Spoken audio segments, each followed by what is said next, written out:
L'un des problèmes auxquels on est généralement confronté, c'est que les gens accumulent un maximum d'informations, mais quand il s'agit de passer à l'action, c'est pas vraiment ça.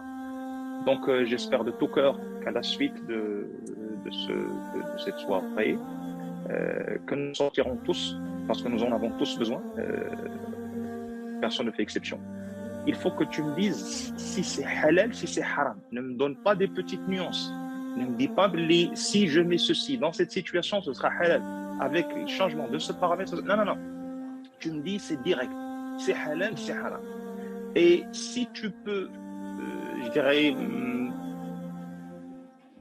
si tu peux accommoder le haram pour qu'il me soit halal à moi par rapport à ma situation, ce serait gentil et tu seras un prédicateur nec plus ultra, plus fast-food superbe et tu seras mon idole et je te ferai un like et là on commence plus ou moins à rentrer dans les chantages des réseaux sociaux. L'origine de la chose, c'est tout simplement notre mode de vie, l'islam fast-food. Et on s'est retrouvé avec des formations, je ne sais pas si c'est des formations ou des formations ou du formatage à l'échelle informatique. Et en tout cas, vous avez des types qui sont sortis. Et au fait, ce n'est pas seulement en France. Euh, des formations genre comment apprendre le Coran par cœur, les 60 parties, hein, 60 hizb, les 114 sourates. Comment apprendre le Coran par cœur en 4 jours. De quoi se couper les câbles du cerveau et aller végéter dans l'espace.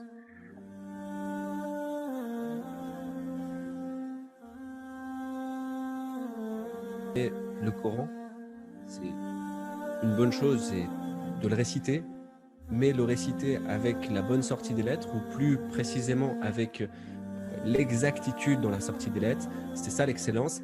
Et donc, les élites du Coran vous tiennent par la main pour vous emmener justement vers ces réussites. Donc, je ferme cette parenthèse pour ceux qui veulent plus de détails. Il y aura plusieurs liens en description de cette vidéo une fois qu'elle sera publiée, notamment sur YouTube, et vous pouvez regarder directement sur Google en tapant les élites du Coran pour avoir plus d'informations.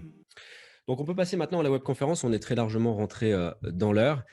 Je vais quand même présenter le shir que nous accueillons aujourd'hui. Les élites du Coran sont très fiers et honorés d'accueillir ce soir Shir Yassine. La présentation, je vais la faire plus pour le protocole et la procédure, même si je pense que tous ceux présents ce soir connaissent Shir Yassine. Shir Yassine, c'est donc professeur de langue française, professeur de communication au sein de l'université Hassan II à Casa, professeur de sciences religieuses au sein de plusieurs académies. Je vais m'arrêter sur cette présentation, on pourrait continuer encore pendant longtemps, mais c'est les compétences qui ce soir vont vraiment nous apporter une richesse, vont nous enrichir, étant donné le sujet qui va être abordé et l'importance de ce sujet. Et justement, pour résumer ce sujet-là en 2 mots, c'est l'islam fast-food. Avant d'aller plus loin, cette webconférence, elle va être décomposée en 2 parties pour que ce soit plus simple à suivre pour tout le monde, que ce soit plus agréable, plus interactif. Dans la première partie, je vais laisser la parole donc à Shir Yassine pour approfondir ce sujet, l'islam fast-food. Et dans la deuxième partie, ça va être plus des questions-réponses. Donc ça veut dire que tout le long de cette webconférence, vous pouvez poser les questions que vous avez envie, qui sont en lien avec le sujet de cette webconférence. Et donc à la fin, on prendra un temps pour poser les questions directement au shir, que vous puissiez avoir des réponses concrètes.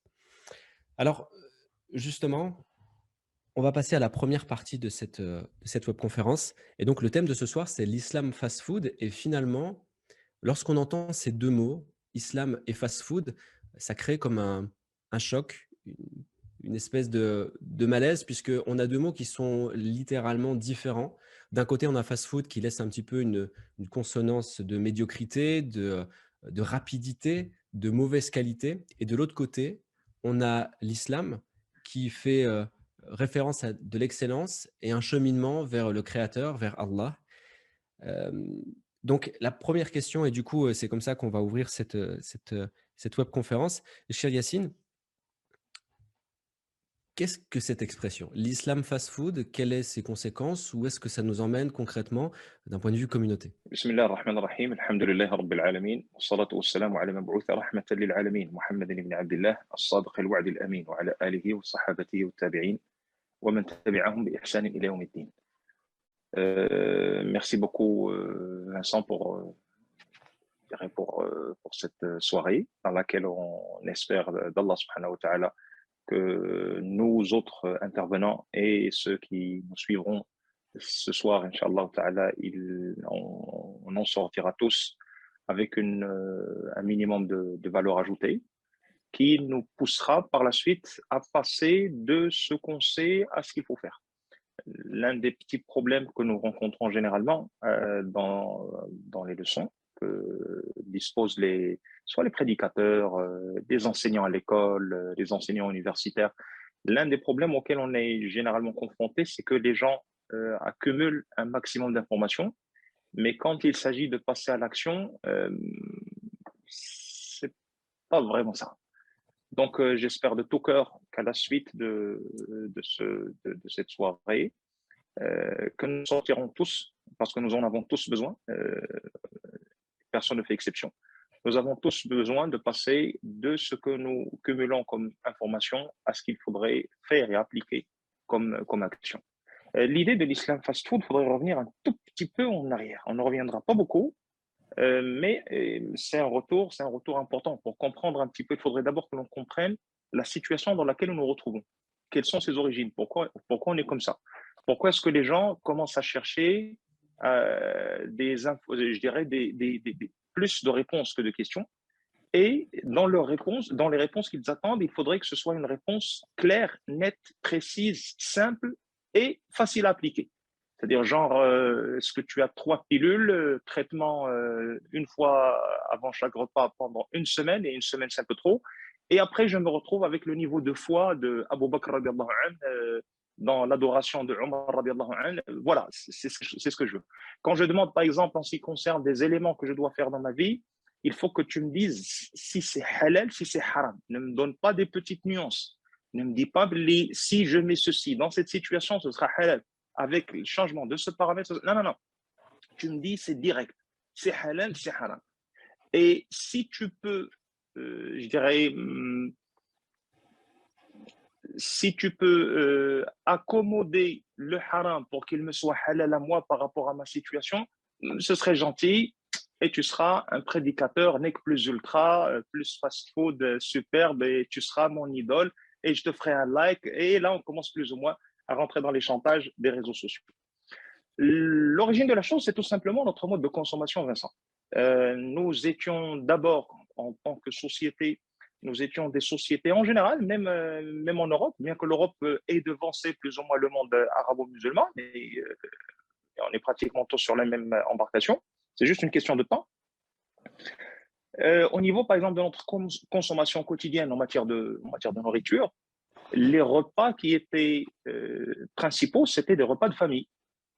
Avant de sortir le matin, le petit déjeuner, c'est un petit déjeuner familial qui était préparé à la maison avec, je dirais, les matières premières. Et c'était la maman et le papa ou les frères et sœurs, c'était eux qui devaient préparer ça. Donc, ça prenait du temps.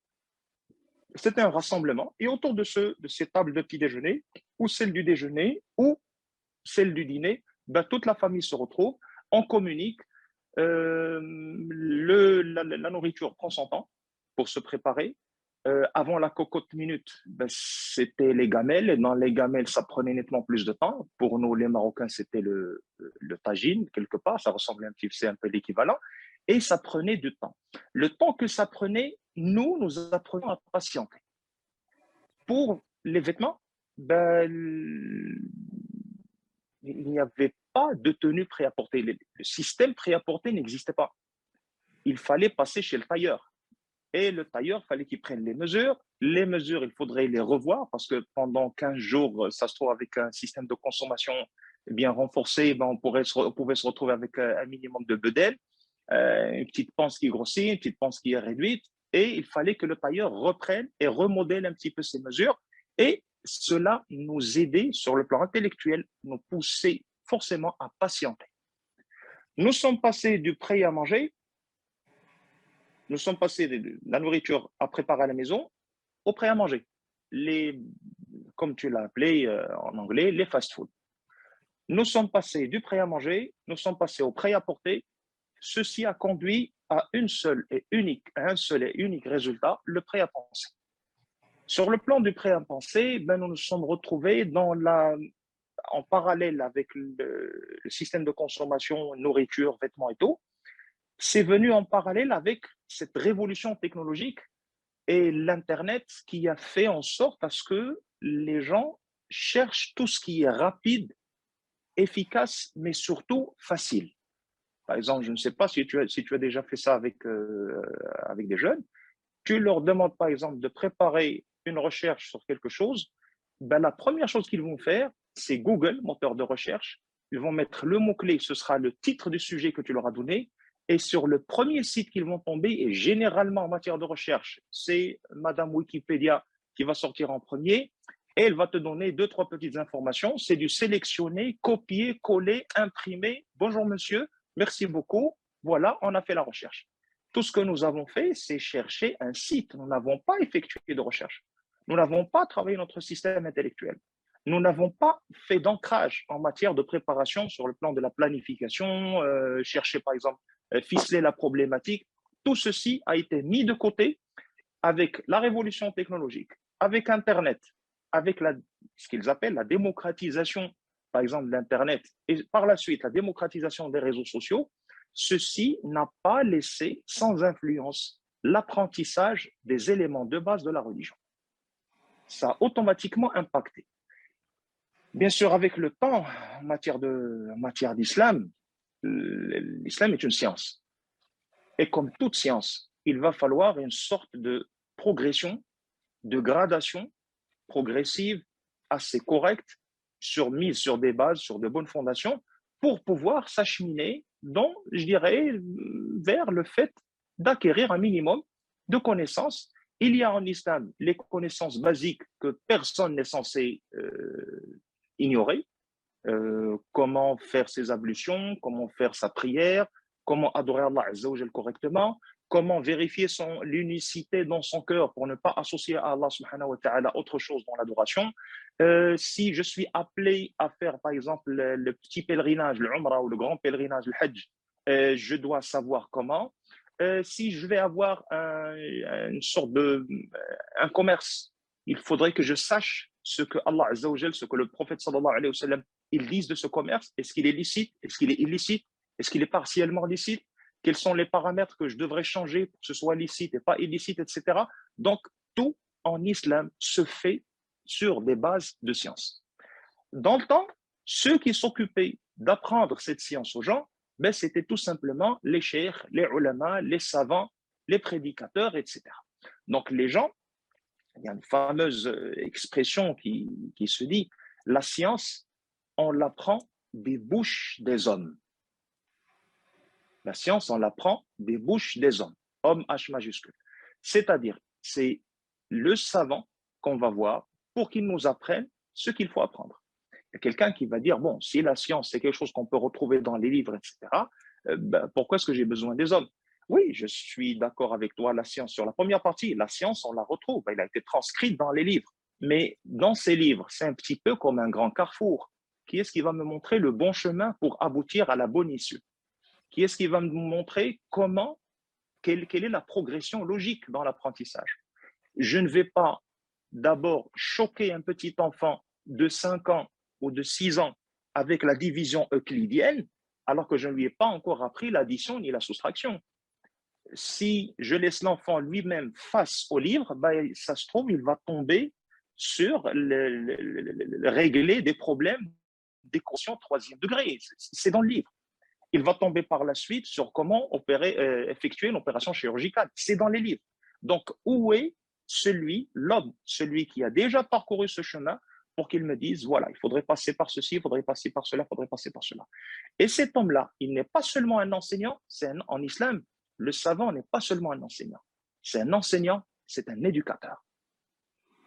Donc, quand il voit que je suis un petit peu pressé et je me précipite dans l'acquisition du savoir, lui, il sait comment tempérer, comment me donner plus ou moins ce qu'il faut, quand il le faut, avec la manière qu'il faut. Et de cette manière, j'avance progressivement. Avec la révolution technologique et ce qu'ils appellent la démocratisation d'Internet, c'est-à-dire le fait de donner accès à tout le monde, d'avoir accès à l'information, c'est là où ça a commencé à faire des dégâts. Parce que face à l'information, et surtout, c'est même l'idée, je dirais, même l'idée d'avoir le téléphone dans la main, c'est symboliquement, c'est une forme de possession du pouvoir. C'est-à-dire que tu n'as rien à me montrer, Vincent. Toi, tu vas me dire, voilà, je vais t'apprendre le Coran. Non, merci, c'est gentil. J'ai la science dans ma main. J'ai le pouvoir d'accéder à l'information. J'ai le téléphone, je le tiens, c'est moi qui le maîtrise. Je me connecte quand je veux, je me déconnecte quand je veux, j'accède au site que je veux, je laisse le site que je veux, je bloque ceux qui me dérangent quand je veux, j'accepte ce que je veux quand je veux. C'est quelque part, l'être humain a oublié qu'il avait un créateur. Je parle des musulmans, je ne parle pas des autres, je parle des musulmans.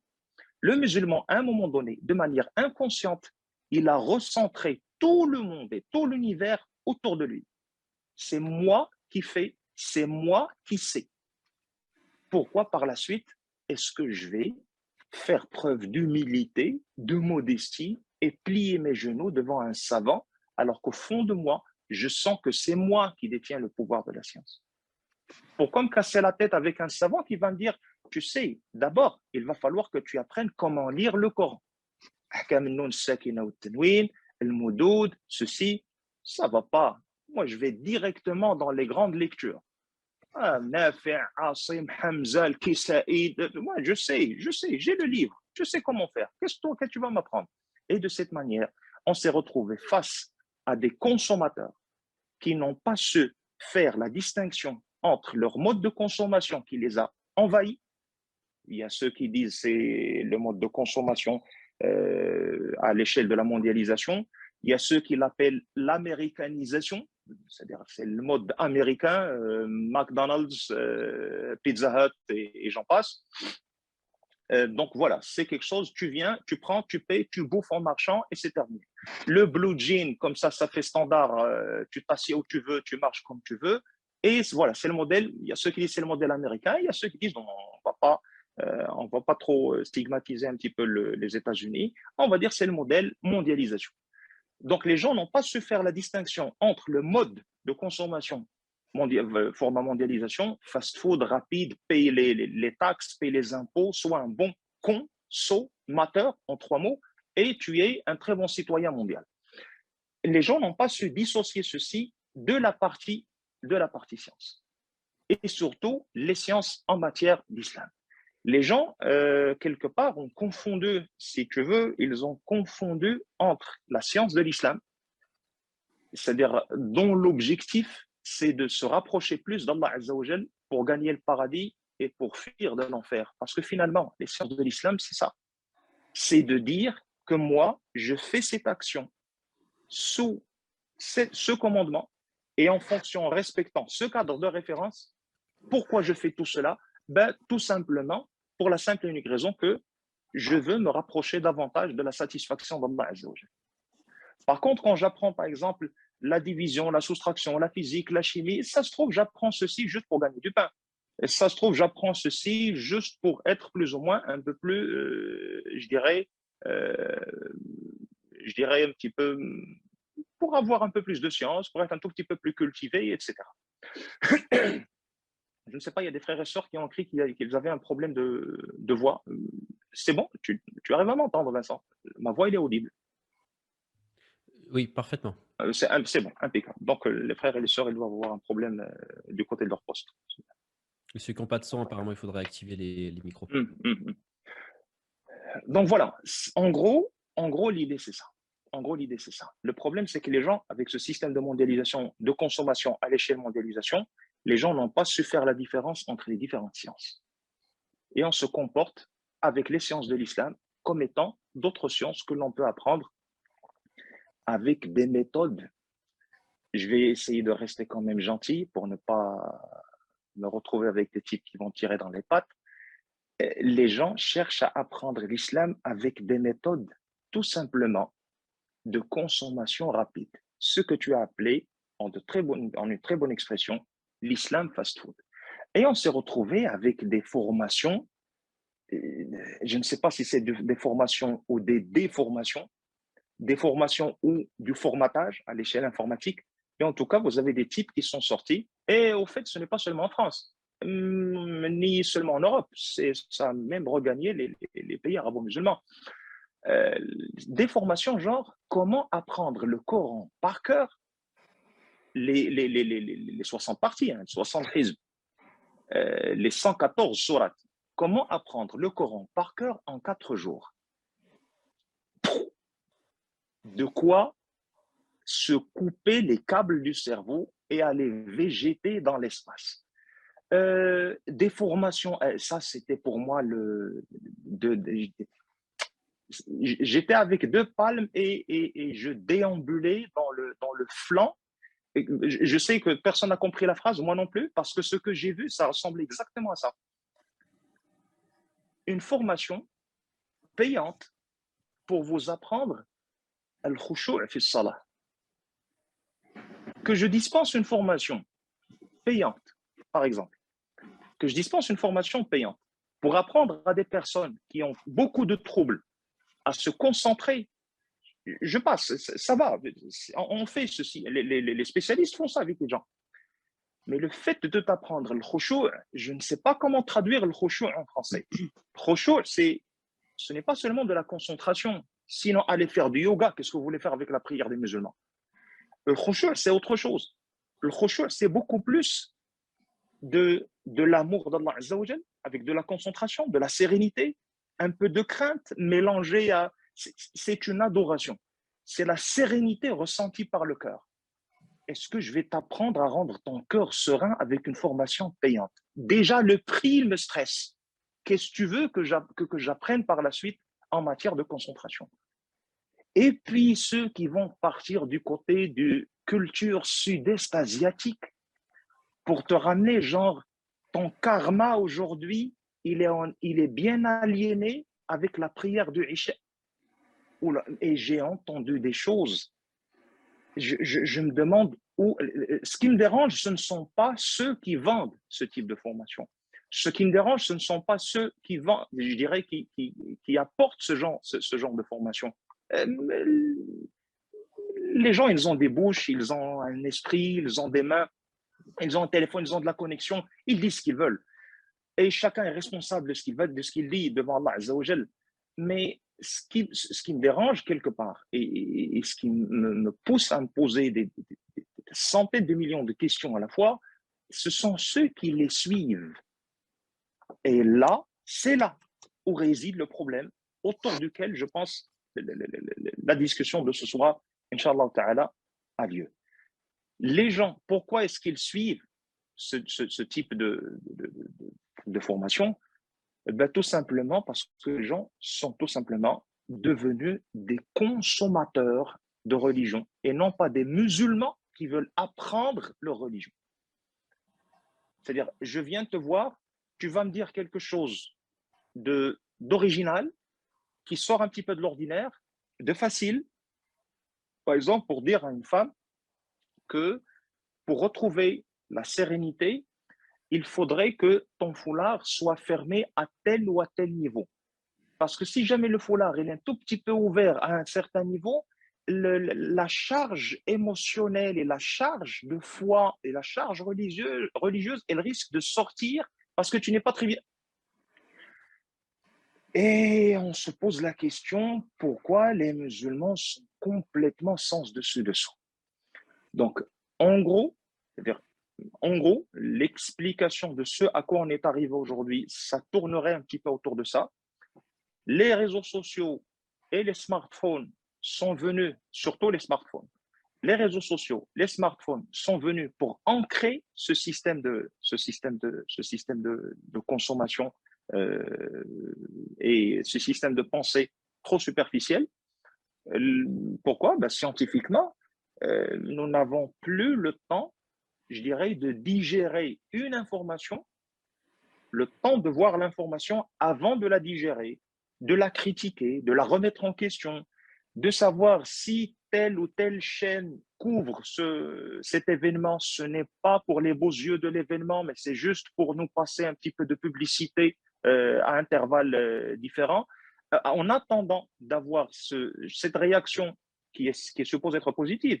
En attendant d'avoir cette réaction positive face à cette information, nous n'avons pas le temps parce que la deuxième information, elle est déjà venue, elle a écrasé la première. Et la troisième information a écrasé la deuxième. Et la quatrième a écrasé la troisième, et ainsi de suite. Du coup, sur le plan du cerveau, seul l'hémisphère droit fonctionne. L'hémisphère droit, ce n'est pas l'hémisphère qui est appelé à analyser les choses en profondeur. C'est le côté superficiel. L'hémisphère droit, c'est ce dont j'ai besoin pour voir, par exemple, je ne sais pas, pour entendre une blague, pour voir un film d'action dans lequel je n'ai pas vraiment besoin de réfléchir, ni de mettre en relation les idées entre elles.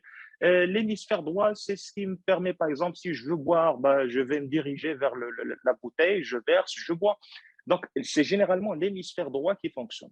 L'hémisphère gauche ne fonctionne pas beaucoup. Pourquoi? On ne lit plus. Nous nous contentons de voir des images, nous nous contentons de voir des spots vidéo, nous nous contentons de voir même les conférences intéressantes. On ne prend pas le temps de prendre des notes. Peut-être dans un deuxième axe, nous pourrions discuter de quelques propositions. Hein, ce n'est pas un modèle, mais c'est juste des propositions de manière adéquate avec lesquelles on pourrait apprendre un petit peu ce qu'il faudrait apprendre, soit de notre religion, soit de la culture générale, de manière générale.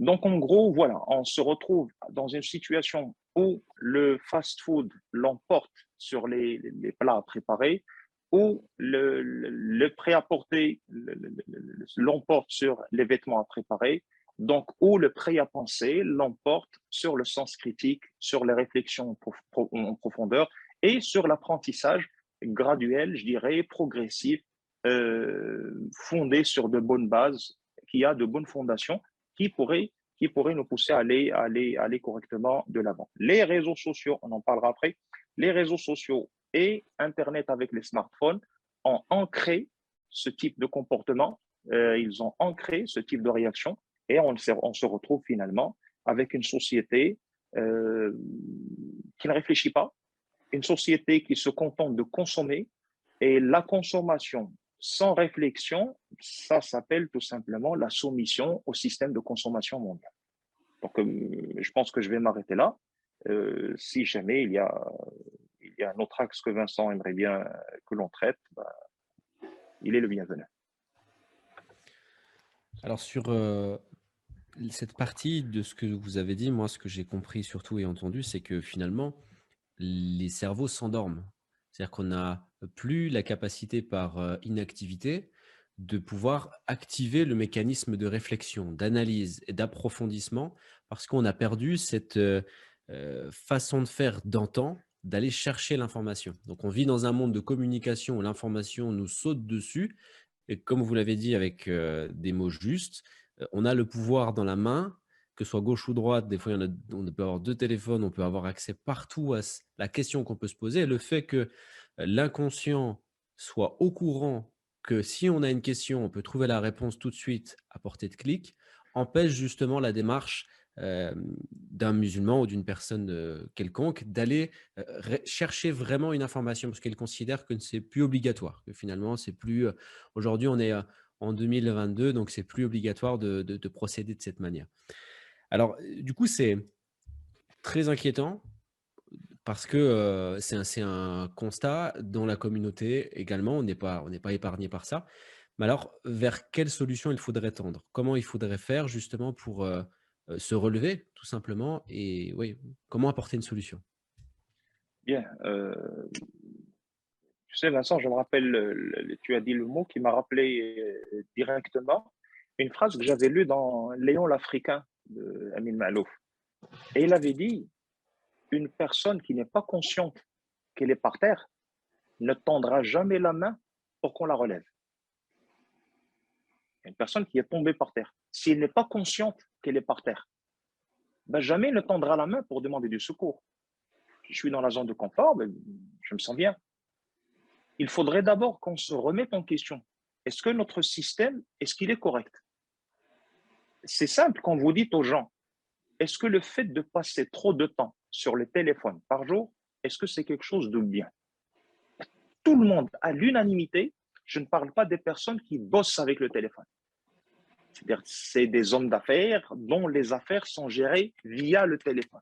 Celui-là, aïe, c'est bon, il sait ce qu'il fait. Les heures qu'il passe sur le téléphone, c'est de l'argent. Donc, pour lui, ça rentabilise. Non, non, moi, je parle du commun des mortels et plus particulièrement du commun des musulmans. Si vous demandez aux gens, est-ce que le fait de passer trop de temps sur le téléphone, c'est quelque chose de bien, c'est quelque chose de mal? Automatiquement, ils vont vous dire, au moins, ils vont vous dire, c'est quelque chose de nuisible.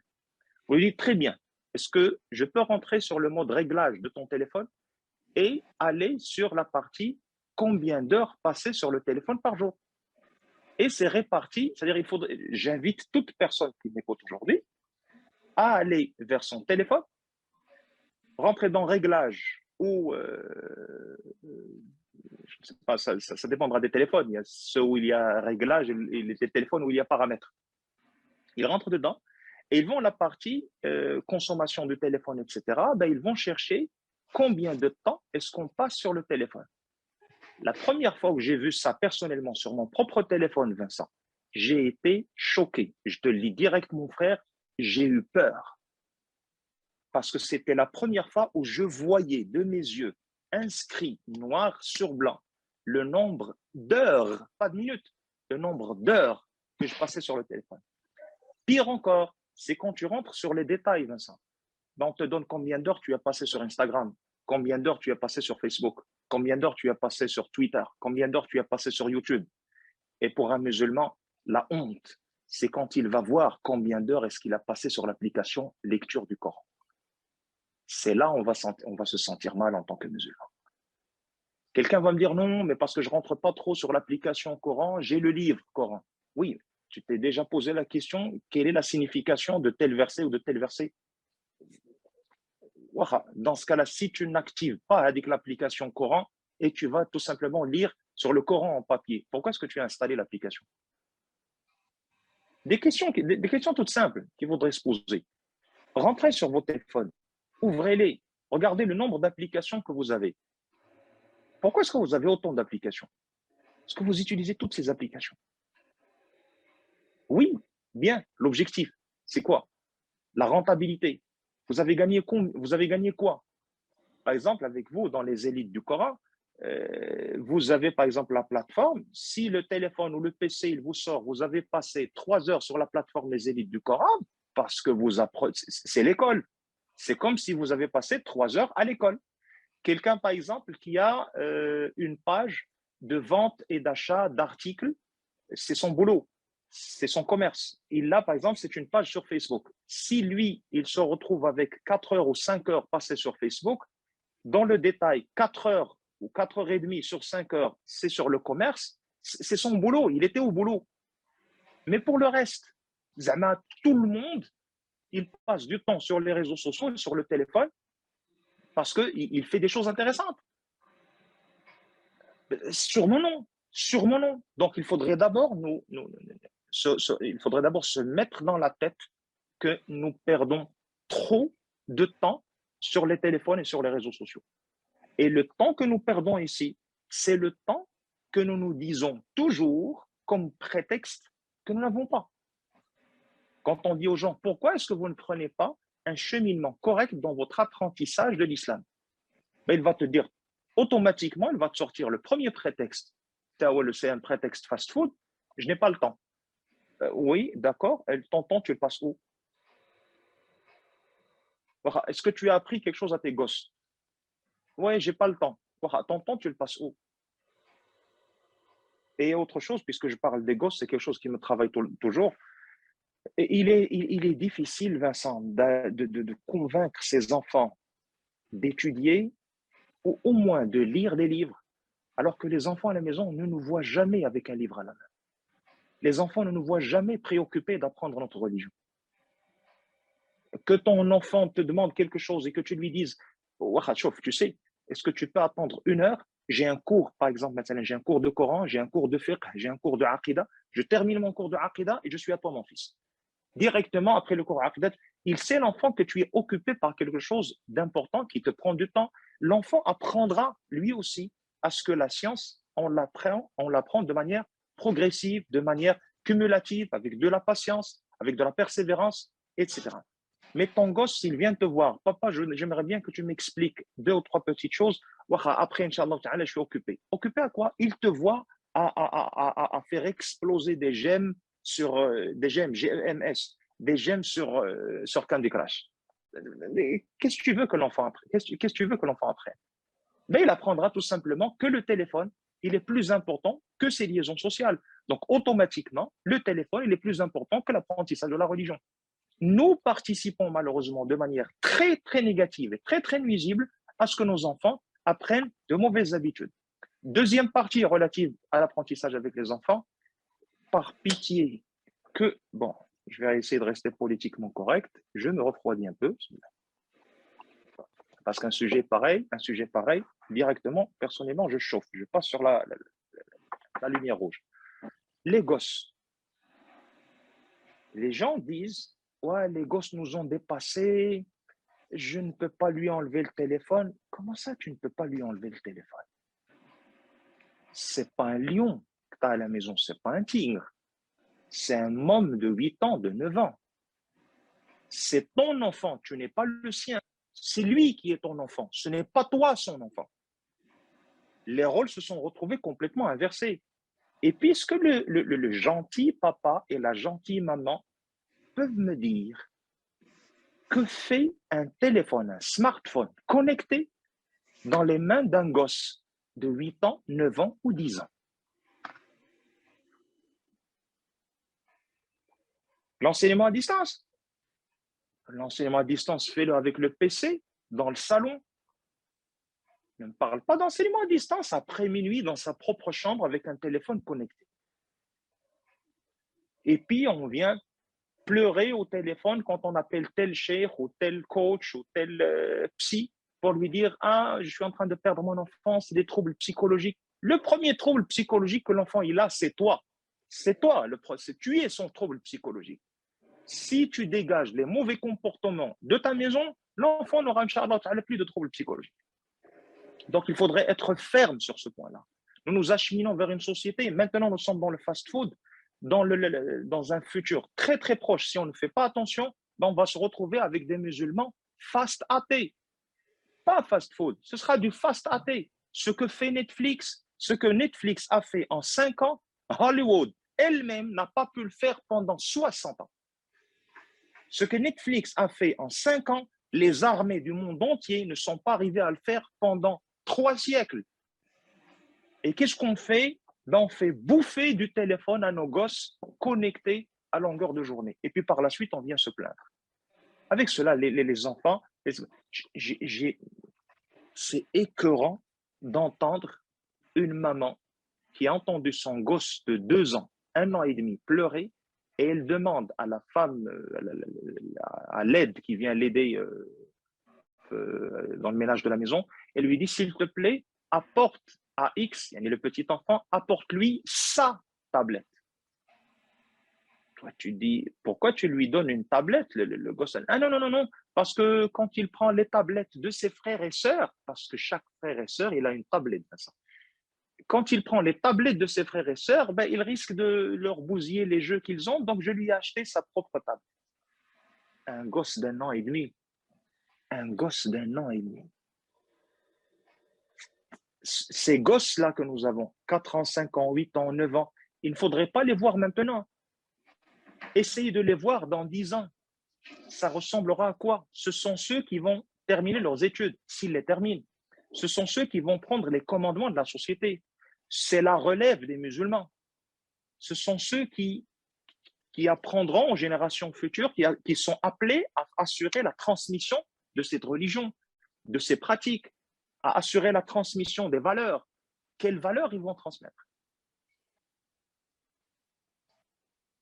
Donc, d'abord, être conscient que nous sommes en train de bousiller notre système d'apprentissage de nos enfants. Nous, d'abord, les parents, sans exception. Il faudrait vraiment se sentir conscient que nous avons une responsabilité à l'égard de ces enfants. Sinon, nous n'avons pas su apprendre et on se retrouve un peu assez âgé, etc. Ce n'est pas un prétexte, mais je me mets à la place de ces gens-là, ils vont dire, oui, on est assez âgé. Oui, mais tu n'as pas perdu ton enfant.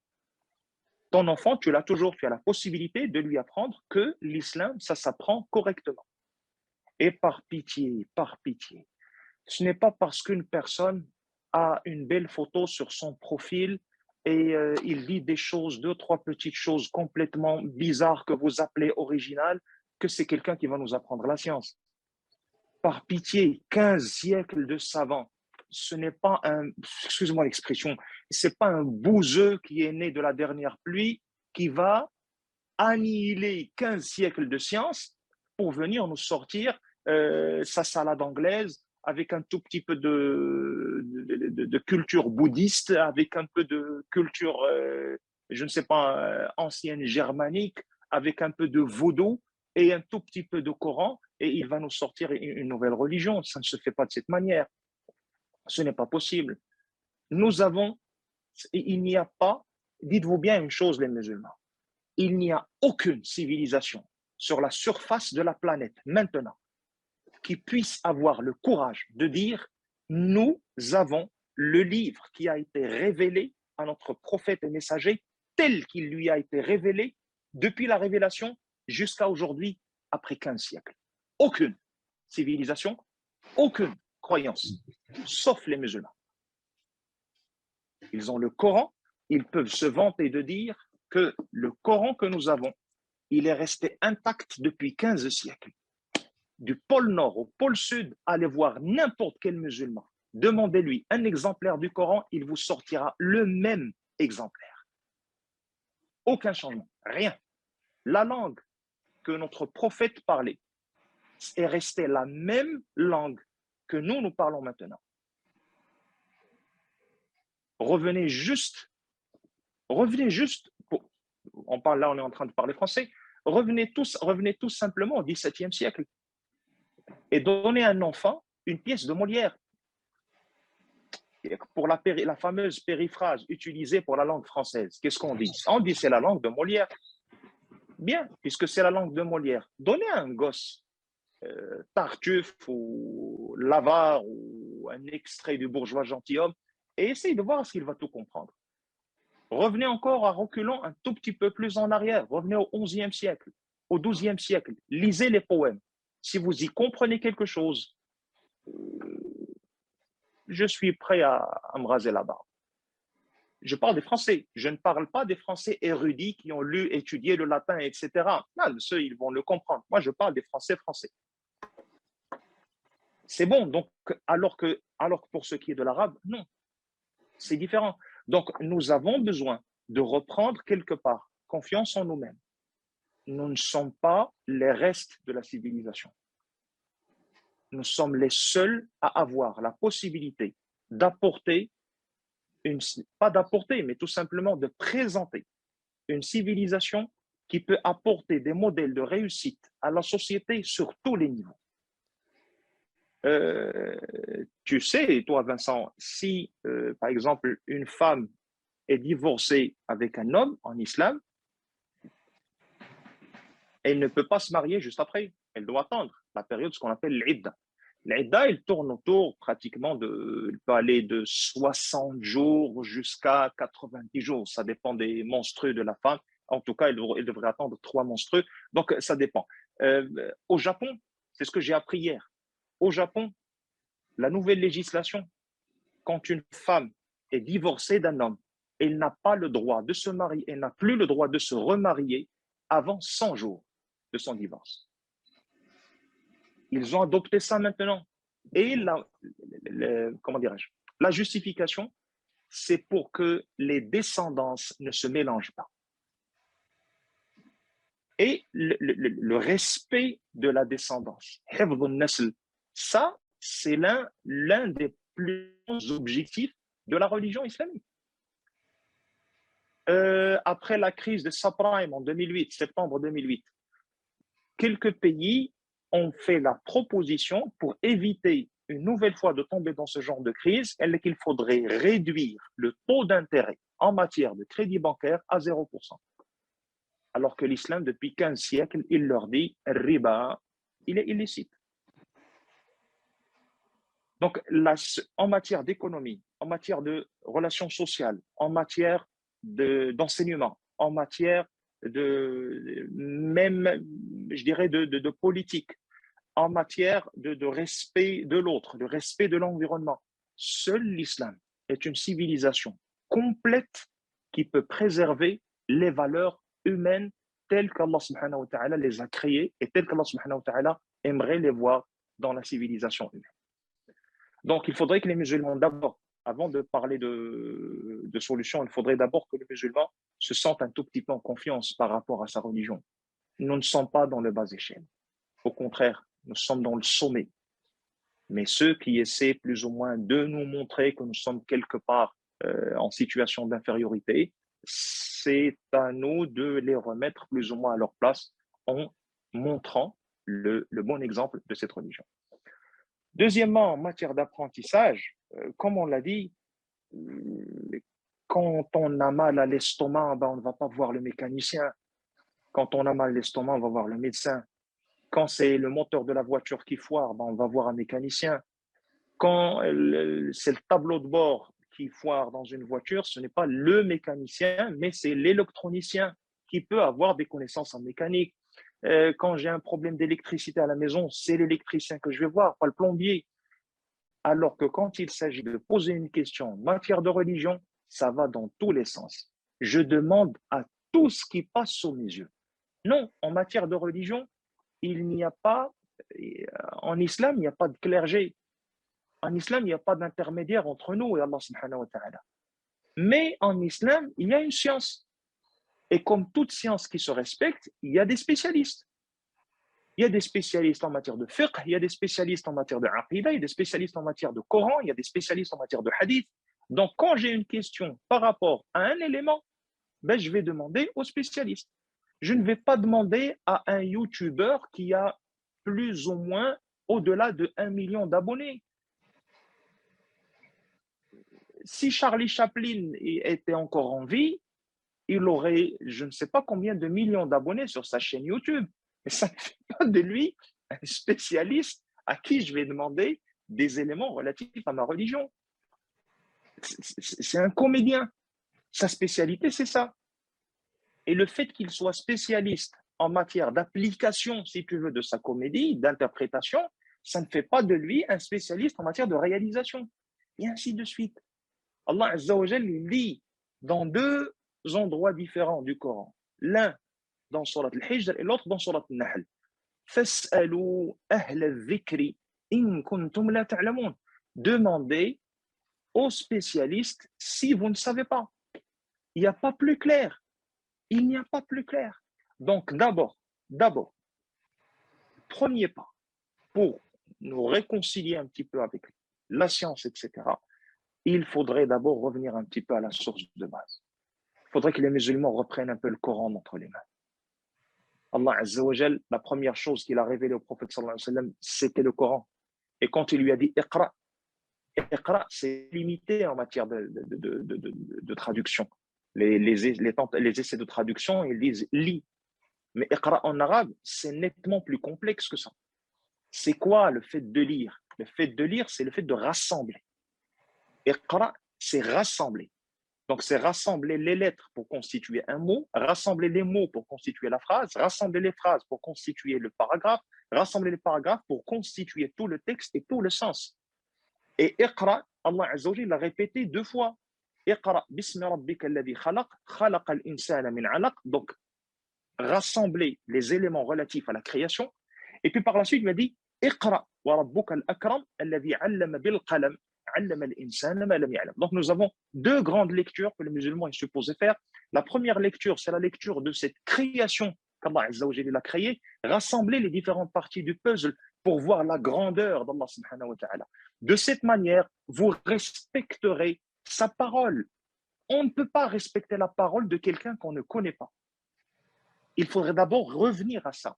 Deuxième phase de lecture, Iqra wa rabbuka al-akramu alladhi 'allama bil qalam, celui qui a appris avec le qalam, la plume, le stylo, le crayon, tout ce que tu veux, c'est-à-dire Iqra, rassembler le sens des phrases du Coran. Et puis, la biographie du prophète sallallahu alayhi wa sallam. Pourquoi la biographie du prophète sallallahu alayhi wa sallam? Parce que l'application du Coran elle a été effectuée par un exemple parfait. C'est l'exemple du prophète alayhi salam. Et quand je dis exemple parfait, ce n'est pas un exemple angélique qui n'a ni peur, ni froid, ni mal, ni faim, ni ne tombe malade. Non, c'était un homme, sallallahu alayhi wa sallam. Donc l'application du Coran, c'était une application parfaite qui prend en considération notre côté réel et notre côté réaliste. Et du coup, étudier le Coran et étudier la biographie du prophète sallallahu alayhi wa sallam, c'est le premier point de départ pour tout individu et pour toute famille. Nous avons besoin, mon frère, nous avons besoin de reprendre les petits cercles de Coran à l'intérieur de nos familles. Le papa, la maman, les enfants, on se rassemble une fois par jour, une fois tous les 2 jours, si ce n'est pas possible, une fois par semaine. Mais il faudrait que nous ayons cette petite assemblée microscopique à l'échelle de la petite famille pour lire le Coran, entendre le Coran, parler du Coran, parce que c'est le Coran qui va tout simplement réguler notre système de conception du monde qui nous entoure, de la vie et de l'humain. Et c'est ce dont nous avons besoin.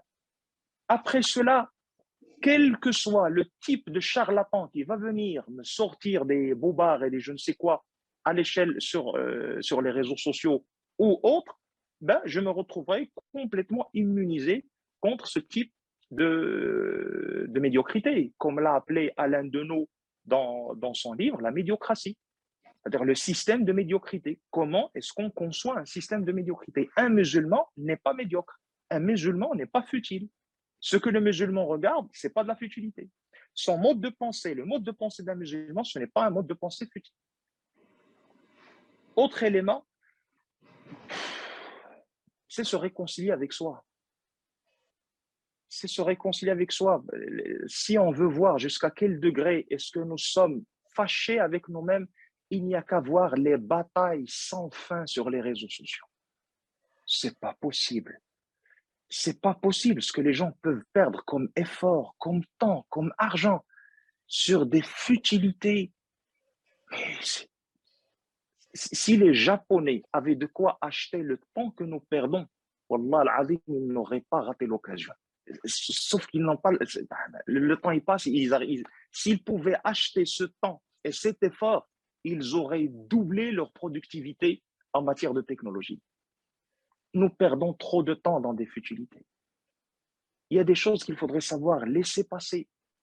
Il y a quelqu'un qui viendra, par exemple, te déranger en 3-4 commentaires complètement négatifs, par exemple, on va dire, sur ton profil, sur ta page, sur tout ce que tu veux. Est-ce que tu es obligé de lui... Une question, est-ce que tu es obligé de lui répondre? Non, mais il m'a provoqué. Et il t'a provoqué, et après, est-ce que tu es obligé de lui répondre? Si cette personne était passée à côté de toi dans la vie réelle, est-ce qu'elle aurait osé te dire ça? Non. Donc, elle te le dit parce qu'elle est cachée derrière son écran, enfouie sous sa couverture, à l'intérieur de sa maison, bien au chaud. Il t'envoie un commentaire complètement déplacé et toi, tu te retrouves dans tous les états. Tu lui réponds, il te répond. Aïe, c'est parti pour 350 000 commentaires de suite. Tu vas me dire, oui, mais il me dérange. Très bien, il te dérange. Bien, c'est ton frère? Non. C'est ta sœur? Non. C'est ton père? Non. C'est ton fils? Non. Donc, aucune relation directe, réelle dans la réalité de tous les jours? Non. C'est un personnage, c'est un fantôme, un spectre des réseaux sociaux? Oui. Mais mon frère, ma sœur, il y a un bouton très gentil, très sympathique. Ça s'appelle bloquer. Bloque-le. Bloque-le. Bloque-le. Et vive la sérénité. Khalas. Quoi tu as peur? Bloque-le. Et c'est là, ça se passera comme sur des roulettes. Tu vas te retrouver avec un ensemble d'individus qui ne te casseront pas la tête. Tu publies ce que tu as à publier et tu passes. Tu ne veux pas le bloquer. Ne lis pas les commentaires. Qu'est-ce que tu vas chercher dans les commentaires? Une satisfaction personnelle. Qu'est-ce que tu vas chercher dans les likes? Une satisfaction personnelle. Qu'est-ce que tu vas chercher dans le nombre de partages? Une satisfaction personnelle. Et dans ce cas-là, pour l'amour de Dieu, dis-moi, pourquoi quand je t'ai posé la question, et pourquoi tu as fait ceci, tu m'as dit, ah, je l'ai partagé pour Dieu. Je l'ai partagé pour la satisfaction d'Allah. Tu ne l'as pas partagé dans ce cas-là pour la satisfaction d'Allah. Tu l'as partagé pour chercher un maximum de likes. Tu l'as partagé pour cumuler un maximum de commentaires positifs. Tu l'as partagé pour voir jusqu'à quel degré est-ce que les gens vont partager ça. Donc finalement, ce n'est pas pour Allah Azza wa Jal, c'est pour ta propre satisfaction. Si ce n'est pas de l'ostentation, qu'est-ce que c'est? Rien. Donc finalement, ben, on revient au premier point, se réconcilier avec soi. Réconcilions-nous avec nous-mêmes. On fait les choses pour la satisfaction d'Allah Azza wa Jal. Si les gens médisent de nous, ben les gens ont déjà médit du prophète sallallahu alayhi wa sallam. On n'est pas mieux que le prophète sallallahu alayhi wa sallam.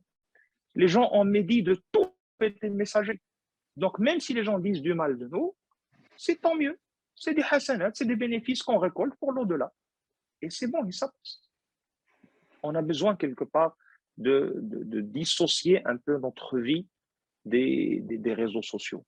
Un petit conseil, de temps en temps, désactivez vos comptes. Si ce n'est pas des comptes, comme je l'ai dit, si ce n'est pas des comptes professionnels avec lesquels vous bossez, si ce n'est pas des comptes, par exemple, d'associations caritatives dans lesquelles vous récoltez des dons, si ce ne sont pas des comptes avec lesquels vous enseignez, par exemple, ou vous faites de la prédication, si ce n'est pas dans ce sens, si c'est juste des comptes personnels, vraiment à titre personnel, désactivez-les de temps en temps. Alors, si vous n'arrivez pas à les désactiver, ça veut dire que nous avons balancé du côté de l'addiction. Et pour l'addiction, ce n'est pas moi qui vous parlerai de ça. Il faut vraiment un psy, un consultant, un spécialiste. Et si on est déjà arrivé au stade de l'addiction, excusez-moi mes frères et sœurs, c'est qu'on est mal. Désactivez les comptes de temps en temps. Je ne suis pas un bon exemple à suivre, mais il y a de cela 2 semaines, j'ai supprimé mon compte sur Facebook. De temps en temps, je le désactivais. Et puis, à un moment donné, je me suis dit, bon, depuis 2009, je suis là, ça fait 11 ans, ça fait 13 ans, qu'est-ce que j'ai récolté?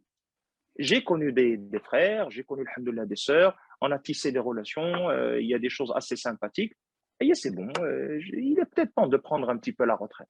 Et reste la page. La page, c'est une page qui est spécialisée dans la prédication, c'est-à-dire les conférences qu'Allah Azza wa Jal me facilite quand je les fais, les interventions, les lives que je fais de temps en temps avec des savants que j'invite sur la page. Donc, la page, c'est autre chose. La page, c'est autre chose. Mais tu ne me retrouveras jamais en train de chercher dans les commentaires qui est-ce qui a dit quoi, pourquoi il l'a dit. C'est bon, les gens, ils ont des claviers, ils ont Internet, ils ont Facebook, ils ont la possibilité de commenter. Ils disent ce qu'ils veulent.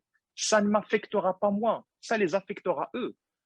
Une fois, 2 poètes arabes se sont retrouvés et l'un d'eux, l'un a dit à l'autre, il lui a dit, je vais dire je ne sais pas comment on appelle ça en français, c'est une sorte de poésie avec un registre de blâme. C'est-à-dire, il écrit tout un poème pour blâmer l'autre. Le hija, c'est comme si c'était des insultes, sauf que c'est dans un style soutenu, qui s'appelle le hija. Il lui a dit, je vais faire de hija de toi un hija qui te suivra jusqu'à ta tombe. Tu imagines la rage. Il lui a dit, il te suivra dans ta tombe, pas dans la mienne. Parce que c'est toi qui l'as dit. Donc, si quelqu'un te dérange avec ses commentaires, les commentaires ne vont pas m'affecter moi. Ils vont l'affecter lui, parce que c'est lui qui les a écrits. Donc, ce sera sa responsabilité. Et c'est à lui de rendre compte devant Allah Azza wa Jal quand je serai là, devant lui, et que je demanderai à Allah subhanahu wa ta'ala de faire justice devant de cet individu. Donc, laissez tomber tout ça. De temps en temps, désactivez-vous des réseaux sociaux. Et comme le disait la maquette de Patrick Poivre d'Arvor dans Les Guignols, chaque fois qu'il finissait l'émission, il disait « Il est temps d'éteindre dans le temps, c'était la télévision. Il disait « Il est temps d'éteindre la télévision et de reprendre une activité normale. » Voilà. Mashallah. Barakallahu fik. Non, juste pour que les gens ne disent « il a des livres derrière, il a une barre. » Non, on suit les Guignols, on suit. On a même été affecté quelque part quand on a cessé, quand on a stoppé l'émission des Guignols sur Canal+. Machallah, mais c'est ce qui est vraiment perturbant dans ce que vous venez de dire, c'est que finalement, on est presque dans des symptômes, des conséquences d'une maladie. C'est-à-dire que si on voudrait ne pas donner les mots islam dans le discours que vous venez de donner, ne pas parler, de même contextualiser ce qui vient d'être dit et de parler d'alcoolisme, on serait presque dans la même chose. C'est-à-dire que dans une addiction, on est dans quelque chose où pour finalement s'en sortir, il faut se rendre compte qu'on est gangréné, qu'on est malade. Et, vous avez dit des mots, être conscient, il faut se réconcilier avec soi-même, donc reprendre confiance en soi, mais aussi à ce qu'on est, d'où on vient. Et vous avez dit une autre phrase qui est très intéressante, nous ne sommes pas les restes d'une civilisation. Donc on n'a pas à courir après quelque chose, on a déjà. On a déjà. Donc ça, je trouve plutôt intéressant. Et comme j'ai demandé quelle était la solution, c'est clairement ça. La solution, c'est de commencer à prendre conscience qu'on est dans un état de maladie et qu'il faut se sortir de là, parce qu'après, vous avez parlé de toute la partie sur la descendance, donc les enfants. Et finalement, ce qu'on peut trouver, ce qui donne la parole aujourd'hui à des influenceurs qui vont mélanger islam, ésotérisme, taoïsme, bouddhisme et tout ce qu'on veut, qui vont donner la parole à des gens qui finalement peuvent égarer nos enfants, mais aussi nous-mêmes, bah, ces gens-là, c'est nous qui leur donnons leur parole, parce que finalement, sans les vues, sans les likes, sans les partages, bah, leur voix ne porte plus. Donc dans la finalité, c'est un cercle vicieux où c'est nous qui alimentons notre propre perte, notre Exactement. propre perdition. Donc c'était le point que je voulais résumer pour m'assurer que j'ai bien compris et que du coup tout le monde ici a bien compris cette fameuse solution. Et si vous êtes d'accord avec ça, s'il n'y a rien à rajouter, j'aimerais qu'on passe sur les questions. J'ai vu qu'il y en avait quelques-unes. Juste quelque chose. Si je suis désolé pour toute personne qui s'attendait à une solution miracle, genre Hmm. voilà, vous faites ceci, vous faites cela, vous vous retrouvez devant le miroir chaque matin, je suis un bon musulman, je suis un bon musulman, je suis un bon musulman, vous répétez ça un an. Et je suis désolé de vous avoir fait perdre votre temps. Ici, on ne vend pas d'illusions. Ici, il va falloir retrousser ses manches, suer et bosser. Allah Azza wa Jalla l'a dit clairement dans Surat Al-Isra, ومن أراد الآخرة وسعى لها سعيها وهو مؤمن فأولئك كان سعيهم مشكورا. Et celui qui veut, qui a la volonté, qui veut l'akhira, l'au-delà, et il fournit l'effort nécessaire, tout en étant croyant, bah, Allah Azza wa Jalla le lui rendra bien. Surat Al-Isra, le verset, rapidement, je cherche ceci. Surat Al-Isra, c'est le verset 19. Verset 19 de Surat Al-Isra. Surat Al-Isra, c'est le chapitre numéro 17, le verset numéro 19. Voilà, en gros, c'est ce que j'avais. Mashallah. Mashallah, avec la partie aussi que vous avez évoquée à la fin sur la gestion des conflits, donc de ne pas renchérir sur des commentaires, des réponses à commentaires qu'on pourrait avoir. Donc on va pouvoir passer aux questions. Il y a une question qui est intéressante. L'équipe dans l'ombre m'a transmis cette question. Donc, c'est une personne qui nous regarde et qui dit « Comment faire face à cette nouvelle mode appelée le développement personnel, axé sur soi, mais oubliant catégoriquement la relation verticale avec Allah ?» C'est un véritable fléau car des sœurs s'égarent complètement. Et je rejoins complètement cette question parce que c'est vrai qu'on est ici dans un danger silencieux. On est dans une subtilité parce que le développement personnel, quand on s'intéresse un peu et qu'on va un petit peu dans le détail, on est presque sur du shirk. Je pense que je peux enlever le mot presque. Du coup, quelle réponse? La réponse, tout simplement, si j'ignore le risque que j'encours, ben, je risque automatiquement de me retrouver dedans. Et comment est-ce que je peux connaître le shirk si je ne connais pas Tawhid? Et vice-versa. Les gens ne savent pas d'abord que la première relation qu'ils sont appelés à entretenir, c'est la relation verticale avec Allah Azza wa Jal. Le développement personnel, ce n'est pas vraiment un développement personnel. En réalité, c'est une sorte de concentration de tous les intérêts et la concentration du monde en entier sur l'individu. Ça, c'est tout simplement une sorte de cheminement logique de ce qui a été tracé depuis les écrits qui ont suivi la Première Guerre mondiale.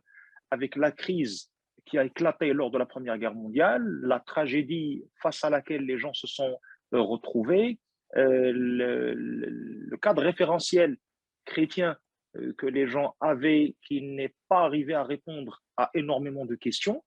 Et c'est là, et que ça a été alimenté par des écrits genre euh, La condition humaine d'André Malraux, La voie royale qui est son deuxième roman.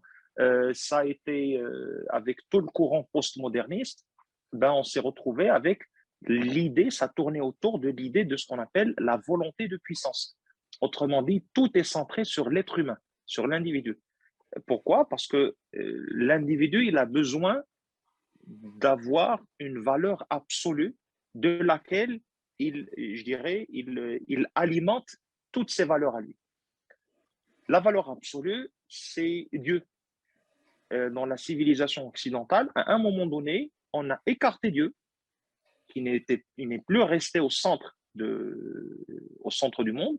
Ce qui est maintenant au centre du monde, c'est l'individu. On a remplacé Dieu par l'individu. La technologie y a contribué malheureusement, et les gens ont oublié que c'est Allah Azzawajal qui a fait en sorte à ce qu'ils arrivent avec ce qu'il leur a donné lui comme outil et comme moyen d'apprentissage. Les gens ont oublié cela. Ils ont dit c'est nous qui avons évolué dans un sens où nous n'avons plus besoin de Dieu. La technologie, elle est là pour tout. Donc finalement, l'être humain s'est vu comme étant lui-même la valeur absolue de laquelle il peut prendre toutes ses valeurs. Et quand vous mettez quelque chose à l'intérieur, au centre du monde, c'est que vous cherchez tout simplement la satisfaction de cette chose. Donc l'être humain a commencé à chercher sa propre satisfaction. Comment chercher sa propre satisfaction? C'est en essayant d'assurer le confort à cet individu. Si l'être humain il est au centre du monde, le premier objectif, je dirais même son unique finalité, c'est d'assurer le confort à sa propre personne. Et c'est là où est venu le développement personnel pour intervenir de manière très, très, très dangereuse. C'est-à-dire, ça, c'est centré sur moi, c'est centré sur ce que je veux, sur ce qu'il me faut, sur ce qu'il me manque. Nous nous sommes retrouvés d'abord avec des petits éclatements, la famille éloignée, les tantes, les cousins, les oncles, les grands-parents, les grands-mères. D'abord, ça a commencé par, je dirais, écarter les vieux je dirais, du champ visuel, avec les hospices, les maisons de retraite, etc. Donc, je n'ai pas à me casser la tête avec le papa ni avec la maman. Je les mets de côté. Il y a une maison de retraite pour cela. On peut les jeter là-bas en attendant qu'ils crèvent. Avec la continuité, c'est-à-dire les enfants, si un bébé vient alors que nous n'avions pas prévu que le bébé vienne, ben, il n'y a pas de problème, il y a une solution, c'est l'avortement. Donc, comme on a tué ceux qui sont devant nous, ben, on va tuer ceux qui sont supposés venir nous déranger, qui viennent après nous. C'est pas grave, c'est un petit bébé qu'on n'a pas encore vu, qu'il crève. Et par la suite, la famille a commencé à se recentrer, à se refermer sur elle-même. Dans la famille elle-même, le développement personnel est venu pour nous dire que pour atteindre des objectifs, quels que soient ceux qui sont entre toi et ton objectif, il faudrait les écarter de là. Et la famille a commencé à éclater. Pourquoi? Parce que chacun d'entre nous commence à chercher sa propre satisfaction, son propre bonheur. Comment réaliser ma satisfaction alors que moi, en tant que femme, comment réaliser ma satisfaction alors que j'ai un homme à la maison qui de temps en temps me casse la tête en me disant pourquoi tu es rentré en retard? Et les enfants, on fait comment? Oui, mais samedi, tu ne peux pas aller au dancing club parce qu'on a rendez-vous avec mes parents. On est appelé à leur rendre visite parce qu'ils nous ont invités. Pourquoi? Parce qu'il y a mon frère qui les chauffe. Tout ce qui se rapporte à ta famille, les invitations, etc., ne me casse pas la tête. J'ai un planning, j'ai un régime, j'ai ma salle de sport, j'ai ceci, j'ai cela. Juste entre parenthèses, ce que je viens de dire, le régime, la salle de sport, etc., ce n'est pas interdit en islam. Mais quand ça devient un objectif en soi, et quand on commence à reléguer les priorités derrière et mettre ces éléments en avant-plan, c'est là où ça commence à poser problème. Si l'enfant me pose problème, ben, je n'ai pas à me casser la tête avec les enfants, ben, qu'il aille chercher une famille d'accueil. Il n'a rien à foutre. Il va déranger mes plans. Ben oui, il va déranger mes plans. Parce qu'au niveau de la formation parce que c'est quelque chose qui a été hérité des États-Unis, encore une fois. Le développement personnel, self-development, le développement personnel, c'est recentrer le monde sur un seul élément, c'est l'humain lui-même. Donc, chercher à apporter la satisfaction à cet être humain. Et par la suite, ça s'est mélangé à, comme tu l'as dit tout à l'heure, au taoïsme, au bouddhisme, enfin, au bêtisisme. Enfin, tu peux mettre toutes les bêtises et mettre isme à côté. Et ça a commencé à donner des résultats très, très, très dangereux. Ici au Maroc, par exemple, les gens, généralement, quand ils viennent de France, puisqu'on est généralement avec un public français, les gens, quand ils viennent de France, ce qui les frappe, ou du moins ce qui les frappait avant, c'était l'esprit de regroupement familial. C'était je dirais cette union qui rassemble les membres de la famille, de la grande famille. Pas la famille nucléaire, le papa, la maman, les enfants, mais la grande famille, les grands-parents, les petits-enfants, les oncles, les tantes, les cousins, etc. Surtout lors de quelques fêtes ou de quelques occasions, telles que le ramadan, par exemple, tel que le ramadan, tel que la fête du Eid al-Fitr, l'Eid al-Adha, etc. Les grandes fêtes, c'est une occasion de rassemblement familial. Ben, je dis à mes frères et sœurs qui viennent de France, même au Maroc, ça commence un petit peu à s'éclater. J'ai assisté personnellement au moins, dans mon entourage immédiat, entre 4 et 5 divorces de jeunes, et dont la source première, c'était cela, l'idée de développement personnel, qui est par la suite qui a été renforcée par un élément qui est très, très, très, très dangereux. Peut-être que je l'ai oublié tout à l'heure, mais c'est une bonne occasion de le rappeler maintenant. Au niveau des réseaux sociaux, c'est ce qu'un ami, un collègue d'enfant, il appelait comme maladie la comparatite. Il disait il y a la rhinite, la sinusite, mais il y a la comparatite. C'est le fait de trop se comparer aux autres. Les réseaux sociaux ont introduit la comparaison excessive entre la réalité que nous vivons et l'illusion que les gens vivent dans les réseaux sociaux. Je donne un tout petit exemple et je passe pour que les gens comprennent un petit peu de quoi je parle. Une dame qui bossait en même temps que son mari, c'est-à-dire elle travaillait en dehors du foyer, elle travaillait, je pense, en tout cas dans une entreprise, lui aussi, pour joindre un petit peu les deux bouts, parce que leur salaire, c'était de quoi arrondir un petit peu les angles de chaque mois et ne pas se retrouver sous le poids de la dette. À un moment donné, la famille a éclaté pour une raison ou une autre. La femme s'est retrouvée toute seule. L'homme, bien sûr, se retrouvait tout seul. Lui, il avait vécu une crise financière. Il ne pouvait pas bosser et tout, donc ils ne pouvaient pas continuer ensemble. Il a vécu, il est resté à vivre toute seule. Ses deux enfants, elle les laissait chez sa belle-mère. Donc, c'est la grand-mère des gosses. Donc, elle laissait les enfants chez sa belle-mère pendant toute la semaine. Elle ne pouvait pas les assurer parce qu'elle ne pouvait même pas payer de loyer. Elle vivait avec sa sœur et elle laissait ses deux enfants chez sa belle-mère. Quand est-ce qu'elle récupère ses deux enfants? Elle les récupère le samedi matin. Donc, elle passe avec eux le samedi matin, samedi soir, le dimanche matin, et puis elle les rend à leur grand-mère et elle va trimer comme le petit hamster dans le petit moulinet pendant une semaine. Bosse, bosse, bosse, bosse, bosse, paye les taxes, paye les taxes, paye les taxes, contribue avec l'IR, l'impôt sur le revenu. Bien, tu as terminé. Allez, tu peux prendre une journée et demie de repos pour revenir par la suite vivre l'esclavagisme moderne. Pendant cette journée et demie, qu'est-ce qu'elle fait? Elle tente, la pauvre, elle essaie de compenser le manque de temps qu'elle a passé avec ses enfants. Donc, elle va prendre un café avec eux, ils vont déjeuner quelque part dans un petit snack à droite ou là à gauche, ils vont mettre au bord de la plage parce qu'on est à Casablanca, c'est une ville côtière, donc la plage, c'est pas un luxe. Elle va au bord de la plage. À chaque endroit où elle va faire sa petite pause avec ses gosses, c'est des selfies, c'est des photos, c'est je t'embrasse et je me photographie, c'est je t'embrasse et je te donne, par exemple, je te prends en photo en train de manger la crêpe que je t'ai payée, etc. Et une fois, elle rend les enfants à leur grand-mère le dimanche en fin de journée, ben, elle passe, elle effrite ces photos durant la semaine. Je suis avec mon gosse ici, je suis avec ma fille là, je suis avec mon gosse ici, je suis avec ma fille là, avec l'indication de l'espace, je suis dans ce café, je suis dans ce snack, etc. Maintenant, laissons ceci de côté, prenons une femme qui a de tout petits litiges avec son mari et on dit aux gens qui nous écoutent, il n'y a pas de foyer sans problème. Il n'existe pas de foyer sans problème. Un foyer où il n'y a pas de problème entre le mari et sa femme, c'est un foyer où le mari et la femme ne se voient pas. Genre, lui, il bosse le matin, elle, elle bosse le soir. On se retrouve au goûter. Aïcha, bonsoir, on se retrouve après-demain. Et il n'y a pas de foyer sans problème. L'idée, c'est de savoir gérer ces problèmes. Maintenant, prenons l'exemple d'un foyer où nous avons des petits litiges, des petits frottements de tous les jours.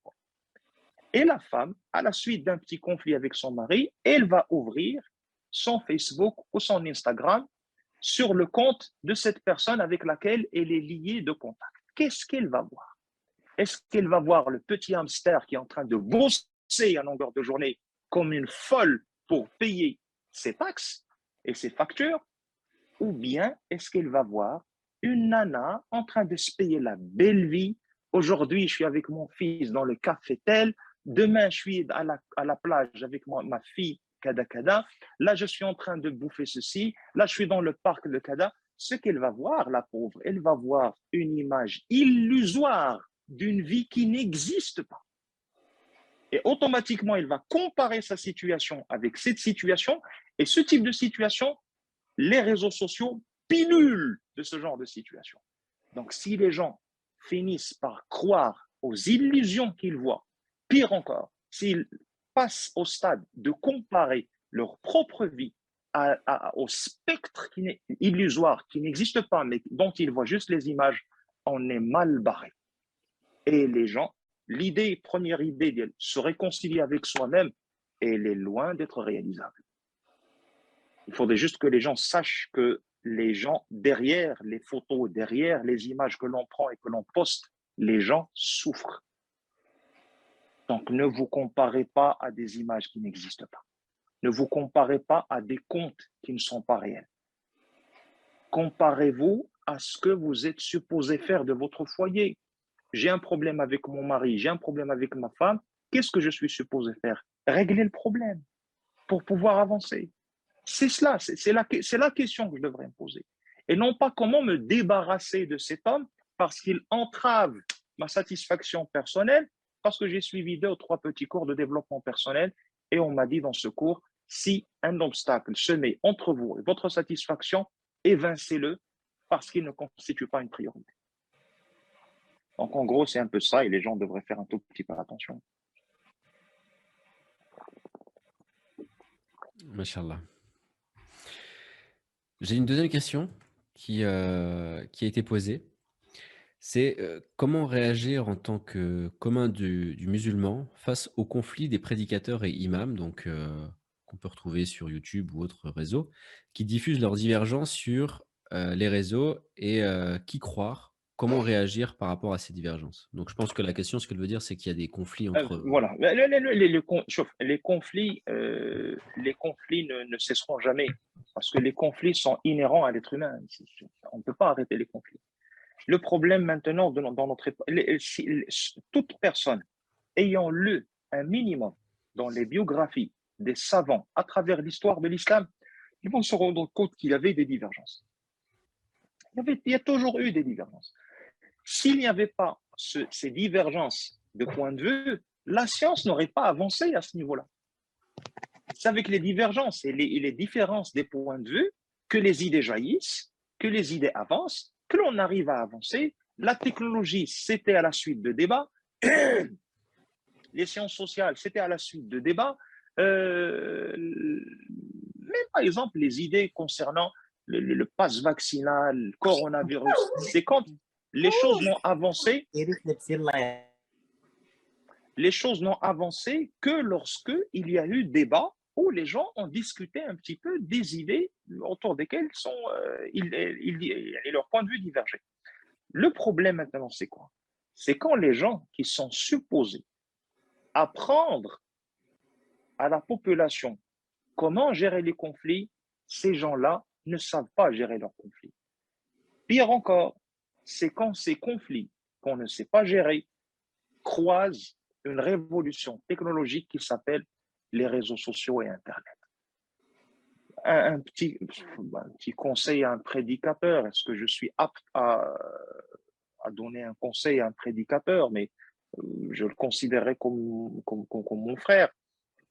Tout prédicateur à qui ce message peut aboutir, euh, s'il vous plaît, n'étendez pas le linge sale sur une terrasse que tout le monde arrive à voir. Si tu as un point de vue, tu le partages. Ceux qui l'acceptent, ils l'acceptent. Ceux qui ne l'acceptent pas, ne l'acceptent pas. Et toi, tu es appelé à assumer ta responsabilité dans ce bas monde et devant Allah Azza wa Jal, et dans l'au-delà. Ceci d'un côté. Maintenant, moi, le commun des musulmans, je vois trop de divergences. Premier conseil, ne suivez pas les divergences des savants. Ne suivez pas les divergences des savants. L'un des problèmes que rencontrent les jeunes, c'est que X répond à Y. Et Y répond à X. Et X répond la deuxième réponse à Y à la suite de sa première réponse. Et Y, et on n'est pas sorti de l'auberge. Dès que vous retrouvez ceci, passez votre chemin. Laissez ceci de côté. Vous avez, c'est pour cela qu'on a dit tout au début, l'islam, ça s'apprend. L'islam, ça s'apprend. Et ce ne sont pas les prédicateurs qui rappellent l'islam. Par exemple, les gens me considèrent comme un prédicateur. J'espère avoir cet honneur. Mais pour moi, c'est encore loin. Un prédicateur, c'est quelqu'un qui rappelle la parole de Dieu. Ce n'est pas quelqu'un qui apprend la religion aux gens. Faites la distinction.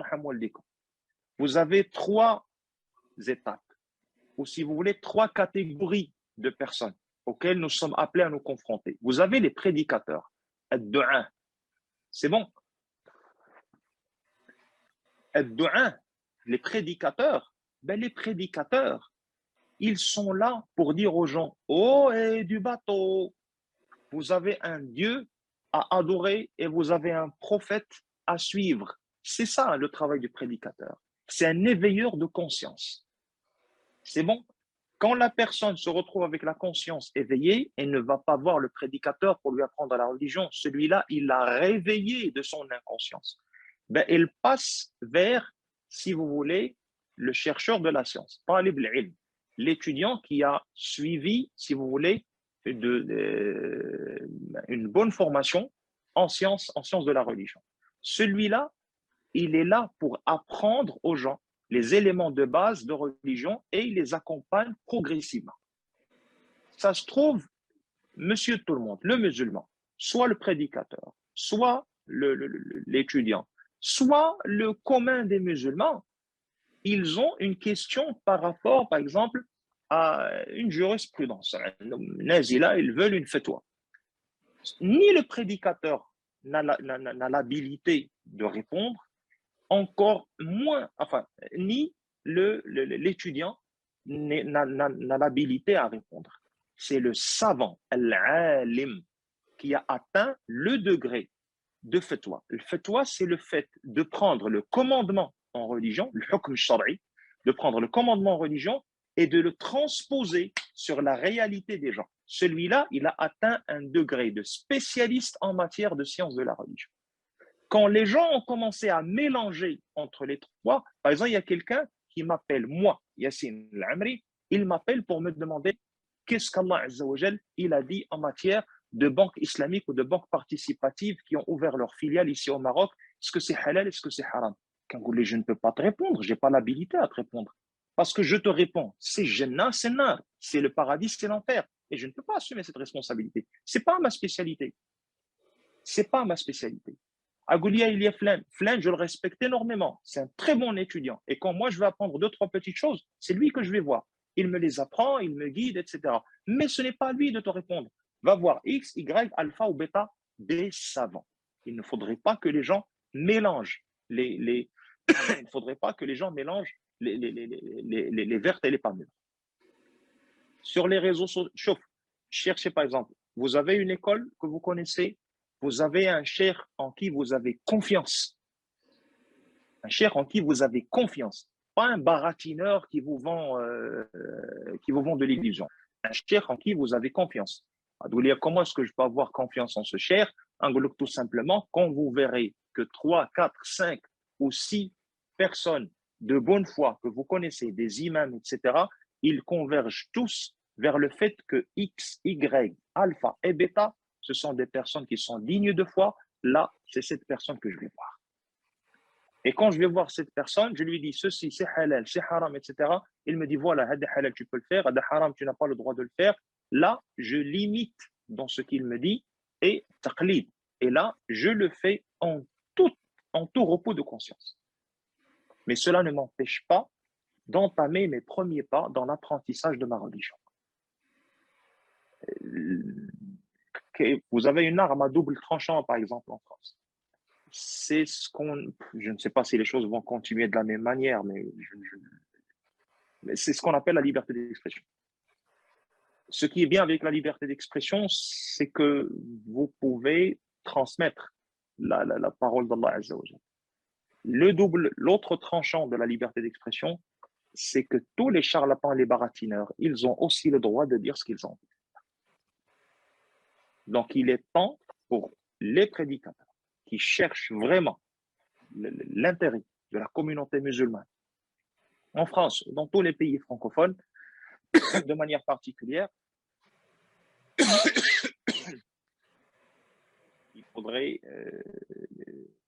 convertir un petit peu leur point de vue et essayer de se rassembler en une forme de, je ne sais pas, le mot pourrait être un peu fort, une forme de coalition, juste pour que les gens aient un tout petit peu plus confiance en eux-mêmes en voyant que les prédicateurs, ils sont sur le cœur d'un seul homme, comme on dit en arabe. Est-ce que cela empêchera les divergences? Non, cela n'empêchera pas les divergences.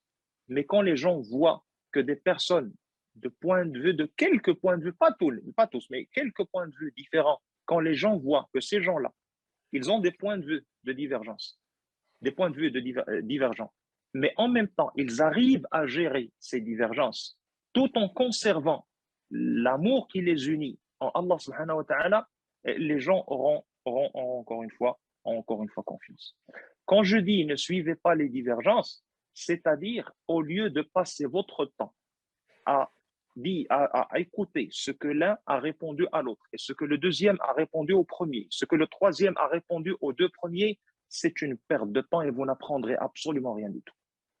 On les a vus, c'était des jeunes. Au début, ils ont commencé progressivement de manière correcte. Ils ont bifurqué à un moment donné. Flan, il est en train de, comment dirais-je, d'avertir les gens de Flan. Flan est en train d'avertir les gens de Flan. Au Hada, on avertit les gens, il ne faudrait pas qu'ils écoutent Hada. Au Hada, avertissons Hada, et ils se sont égarés dans ce chemin et ils n'ont pas avancé d'un pouce. S'ils n'ont pas régressé, ben, ils n'ont pas avancé. Et on demande à Allah Azza wa Jal de nous pardonner un petit peu à tous nos défaillances. Amin. Mashallah. Vous n'avez pas de boulot demain? Vous n'avez pas de boulot demain matin? Ah, je pense qu'on travaille tous là. On va avoir les petits yeux demain. Ça. Justement. Justement, donc on va encore avoir 2 questions pour ne pas tirer trop sur le temps, que tout le monde justement n'ait pas ses petits yeux de main. La prochaine question, elle regroupe plusieurs questions qui reviennent, formulées de manière un petit peu différente. Donc j'ai sélectionné celle-ci. Donc la question, c'est comment faire pour accéder à l'apprentissage de notre religion? Non, on a fait demain. Non, maman, on va faire demain. Ben, il est temps pour les enfants d'aller au lit. J'ai l'impression. Hein? Donc, comment faire pour accéder à l'apprentissage de notre religion, toutes sciences confondues, avec des savants ou des enseignants formés pour avoir la bonne réponse justifiée, donc la bonne pédagogie et expliquée, ou pour pouvoir poser des questions tout simplement d'ordre personnel? Je trouve qu'il est très difficile d'avoir des contacts avec des savants ou des enseignants, et encore plus quand il y a l'aspect financier pour apprendre. Les personnes qui en ont les moyens, alhamdoulilah, mais pour les personnes qui n'ont pas la possibilité de financer ces apprentissages, ils n'ont que le seul moyen de chercher leur info via les réseaux sociaux, Internet de manière générale, des sites quelconques, car les livres sont trop complexes, donc ils cherchent la facilité et la rapidité. Que faut-il faire quand l'envie est là et qu'il y a toutes ces difficultés à affronter? Et comment faire surtout pour ne pas se perdre? Sauf qu'on se mette bien d'accord sur une chose. Encore une fois, nous oublions qu'il y a un paramètre qui est très très important. C'est le paramètre de l'invisible, c'est le paramètre de l'au-delà, le paramètre de l'aide d'Allah subhanahu wa ta'ala. Quand on voit, par exemple, quand vous prenez Youssef Estes, le fameux prédicateur américain, qui était destiné à devenir c'était d'abord un enfant de cœur et il était destiné à devenir un prédicateur chrétien aux États-Unis. Bon, pour faire bref, à un moment donné, il s'est retrouvé avec les idées complètement chamboulées. Islam, chrétienté, autre chose, athéisme. Et lui, il raconte lui-même. Il est passé derrière la maison. Il a dit, je me suis prosterné exactement comme font les musulmans, alors qu'il n'avait jamais vu de musulmans faire sa prière. Il s'est prosterné et il a dit, Dieu, guide-moi vers le droit chemin. C'est bon, je me suis maintenant devant un carrefour avec énormément de chemins et personne ne peut me guider. Toi, guide-moi vers le droit chemin. Et Allah Azza wa Jalla a fait maintenant ce que Youssef Estes, c'est l'un des plus grands prédicateurs du monde, pas des États-Unis. C'est cette dimension des fois que nous négligeons. On cherche les bons profs, c'est bien. On cherche les bons livres, c'est bien. Sur les réseaux sociaux, on va chercher les bonnes pages, c'est bien.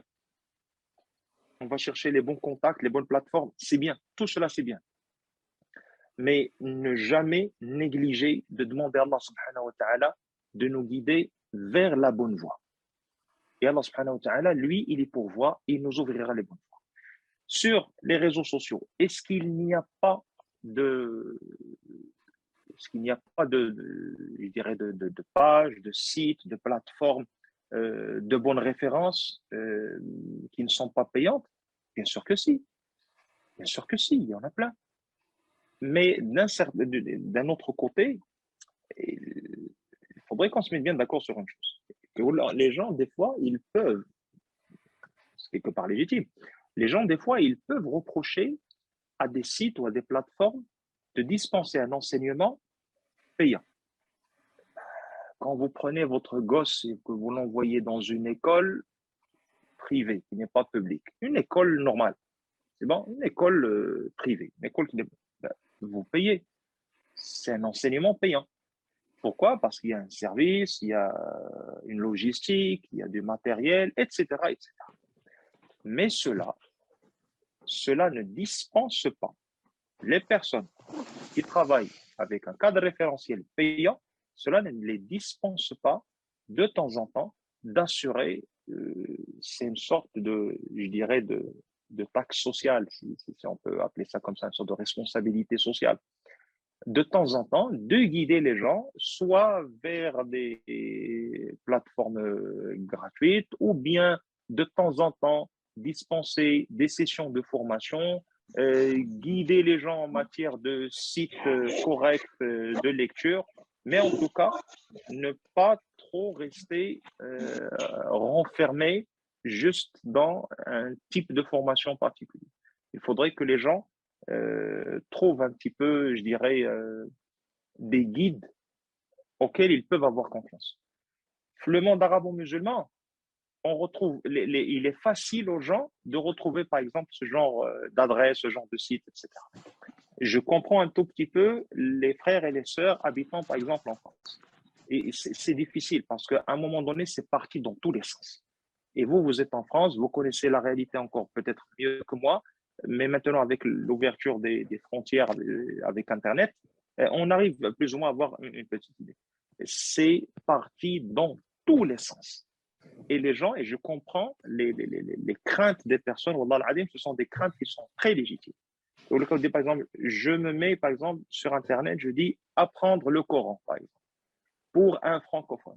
Ben, il va se retrouver avec 300 000 propositions, comment choisir la bonne.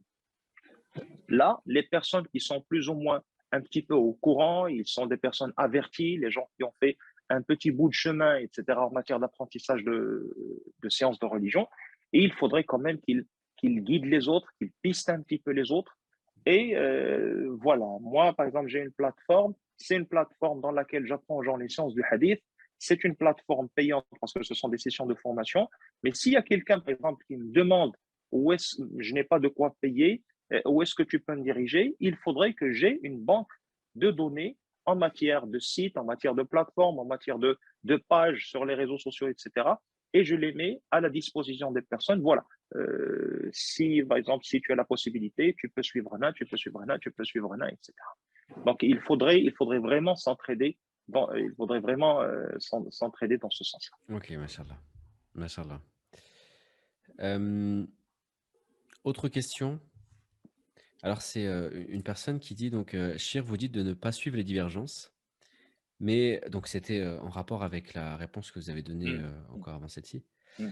Mais que faire alors que dans tous les sujets de divergence, il y a divergence? Du coup, qu'est-ce qu'il faudrait faire? Est-ce qu'il faut suivre une école? Est-ce qu'il faut suivre un shir, mais qui lui ne suivrait pas une école? En gros, comment faire? Euh, Mon point de vue, personnellement, d'abord, si ce sont mes premiers pas dans les sciences de la religion, un conseil, suivez une école. Un conseil, suivez une école.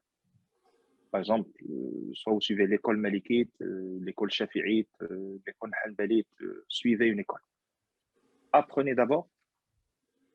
Par la suite, quand vous serez dans un stade, Inch'Allah ta'ala, d'érudit, là, ce qu'on appelle les hautes divergences, le khilaf al-ali, là, la personne, elle pourrait plus ou moins, euh, parce qu'elle aura déjà, elle aura des fondations très, très solides. Elle aura des bases, elle aura des sources de législation qui sont très fortes. Et dans ce cas-là, elle pourrait elle-même être apte, par exemple, à prendre un commandement de l'école, par exemple, qui est différente de l'école qu'elle a choisie. Mais au début, je me rappelle une fois, Cheikh Ibn Uthaymin avait dit, celui qui veut apprendre les sciences de la religion sans commencer par une école, lui-même. Alors qu'on sait tous que Cheikh Ibn Uthaymin, c'est l'école salafie, ou l'école salafite, elle est connue pour ne pas se renfermer dans une école de jurisprudence spécifique. Et pourtant, il avait dit, comme essayer d'apprendre le fiqh et les sciences de la religion, essayer de les apprendre sans une école précise, c'est comme si quelqu'un s'est jeté en haute mer et il a dit, je vais me jeter en haute mer pour apprendre à nager. Ce n'est pas là-bas qu'on apprend à nager. Ce n'est pas là-bas qu'on apprend à nager. Il faudrait d'abord avoir un moniteur, suivre des cours, etc. Quand on devient un très, très, très bon nageur, ben, nager où vous voulez, dans les lacs, dans les hautes mers, outre-mer, nager où vous voulez. Donc, mon conseil, suivre une école particulière, tout en consultant un cheikh en qui, j'insiste, en qui on peut avoir aussi bien confiance en matière de religion qu'en matière de comportement. Parce qu'un cheikh qui connaît plus ou moins les commandements, mais qui a de sacrés problèmes comportementaux, non merci. C'est gentil, mais non merci. Un cheikh qui connaît bien la science de la religion, mais qui a été connu comme étant un très bon arnaqueur en matière d'argent, non merci. Non, merci. C'est gentil, mais non merci. Ok, machallah. Donc vraiment, aller dans la recherche, quoi, pour le coup. Oui, oui, oui. Et quand je l'ai dit, toutes les personnes, alhamdoulilah, et la France, elle regorge de ça, toutes les personnes, alhamdoulilah, qui ont fait un bon chemin, qui arrivent, par exemple, à encadrer les gens, etc., et, je dirais, il ne faudrait pas qu'elles soient avares d'informations par rapport au reste des gens. Apprenez aux gens. Apprenez aux gens. Divulguez l'information, la bonne information. Divulguez-la. Machallah. On va pouvoir aborder une dernière question avant de clôturer la webconférence. Cette question, c'est comment expliquer. Alors, on est.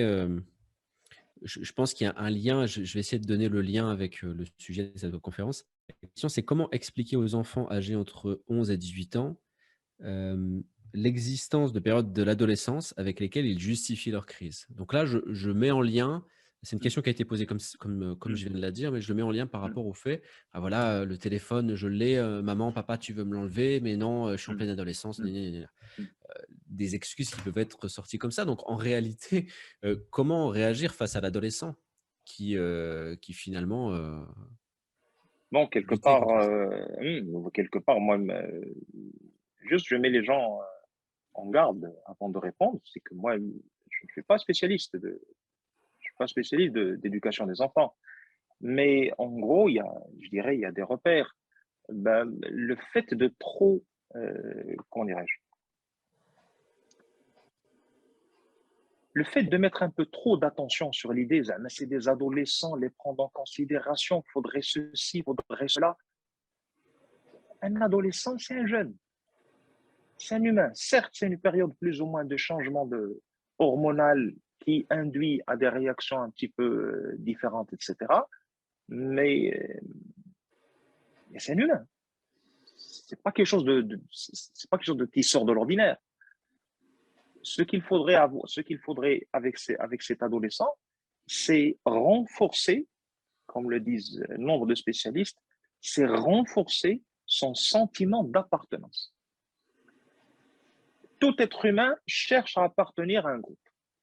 C'est pour cela qu'on retrouvera les ultras du PSG, on retrouvera les supporters de l'OM, on retrouvera les supporters de l'équipe nationale du judo, on retrouvera ceux qui adorent porter des blue jeans troués ou déchirés. En tout cas, l'individu, il a besoin de se sentir appartenir à quelque chose. Le sentiment d'appartenance, Allah Azza wa Jal, à travers le Coran, à travers la sunna du prophète sallallahu alayhi wa sallam, c'est un sentiment qui est très, très, très renforcé. La notion d'appartenance à la communauté musulmane, c'est une très grande force que l'on devrait vraiment, de laquelle on devrait vraiment profiter dans notre relation avec nos enfants. Il faudrait alimenter ce sentiment d'appartenance.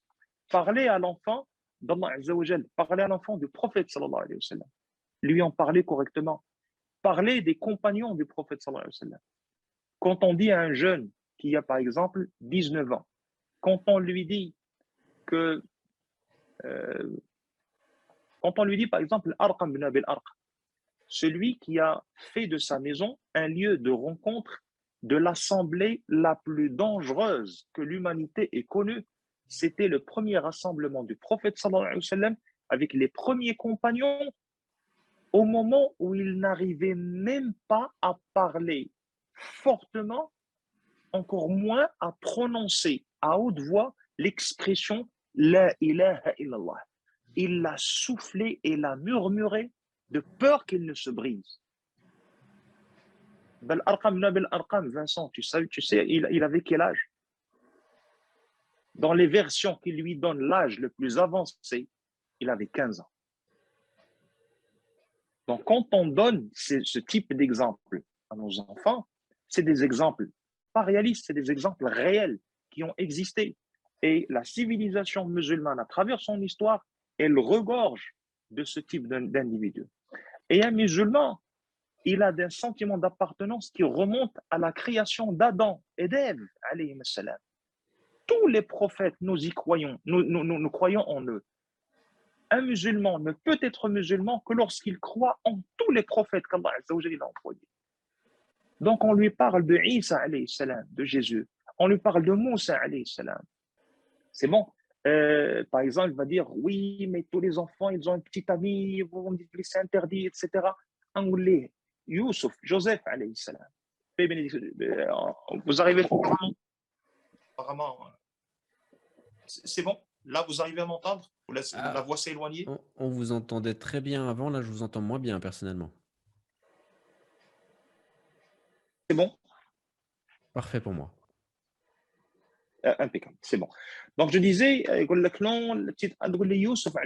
il avait toutes les conditions qui le poussaient à tomber dans la fornication interdite et pourtant il a dit Ma'adallah, innahu rabbi أحسن مثواي إنه لا يفلح الظالمون. Oui, mais quand je vais faire ma prière, etc., ben, les potes, ben, ils se moquent un petit peu de moi, etc. Est-ce que tu te sens mieux que le prophète sallallahu alayhi wa sallam? Impossible en tant que musulman. Impossible. Eh bien, le prophète sallallahu alayhi wa sallam, on a essayé de se moquer de lui. On l'a même frappé. On a même mené une guerre contre lui. C'est bon. Donc, ces éléments-là, c'est un sentiment d'appartenance qui est très fort, qu'il faudrait renforcer chez le jeune musulman, renforcer chez l'adolescent musulman, essayer de... il ne s'agit pas de renforcer l'idée des confréries ni des sectes, loin de là l'idée, mais il faudrait quand même il faudrait essayer de créer de temps en temps de bonnes petites ambiances pour jeunes musulmans, genre des petites sorties entre jeunes de même cadre référentiel, organiser par exemple des randonnées entre eux, des choses toutes simples. Il ne faudrait pas que nos gosses sentent qu'ils sont isolés et qu'ils sont les seuls à subir ce genre de pression. C'est bon. Nos enfants, il ne faudrait pas qu'ils sentent qu'ils sont les seuls à subir ce genre de pression. Il faudrait renforcer, comme on a dit, leur sentiment d'appartenance, mais en même temps, il faudrait créer un minimum d'ambiance dans lesquelles les jeunes musulmans pourraient se retrouver. Par exemple, dans les mosquées des quartiers, ben, il ne faudrait pas que les mosquées ressemblent, excusez-moi l'expression, bien sûr avec toute la différence qu'on peut avoir, mais il ne faudrait pas qu'en matière de mission, il ne faudrait pas que les mosquées ressemblent aux églises. Dans une église, on vient, on rentre, on fait 2, 3 petites choses et puis par la suite on sort. Il ne faudrait pas que la mosquée ressemble à ça. On vient, on rentre, on fait les 5 prières et on sort. La mosquée, c'était le cœur battant de la nation de l'islam. Il faudrait lui redonner ce rôle. Il faudrait rassembler les jeunes de temps en temps, par exemple un dimanche fin d'après-midi, un samedi matin, je ne sais pas, moi, vous organisez la chose comme vous voulez. Ça, c'est un appel ouvert. Je ne m'adresse pas directement à Vincent. Ça, c'est un appel ouvert à tout le monde.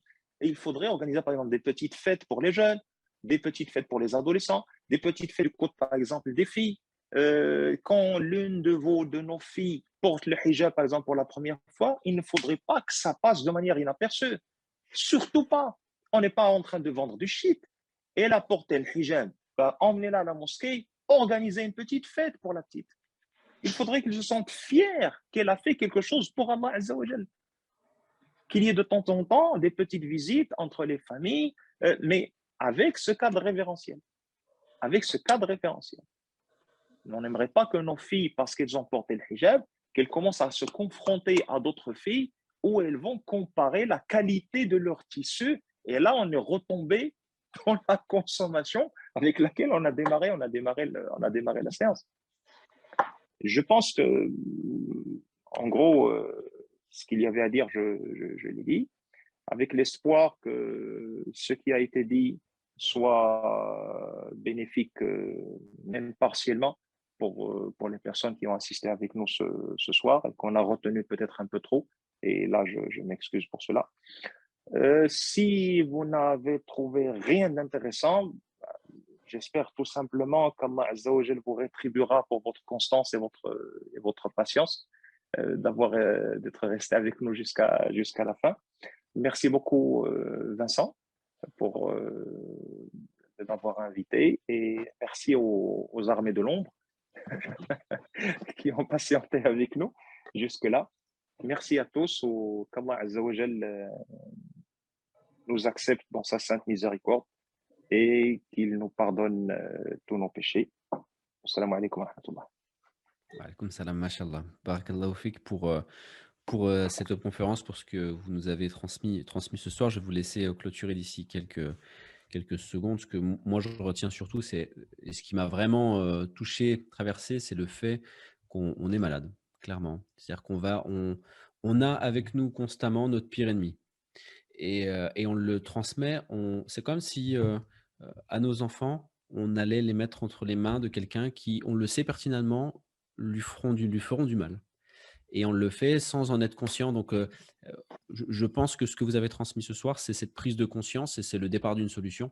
Et du coup, je trouve ça vraiment intéressant pour la suite. Barakallahu fik pour ce que vous avez apporté ce soir. on va pouvoir, je pense, clôturer et je peux vous laisser clôturer peut-être par du Coran ou doua ou إن شاء الله تعالى، إن شاء الله تعالى.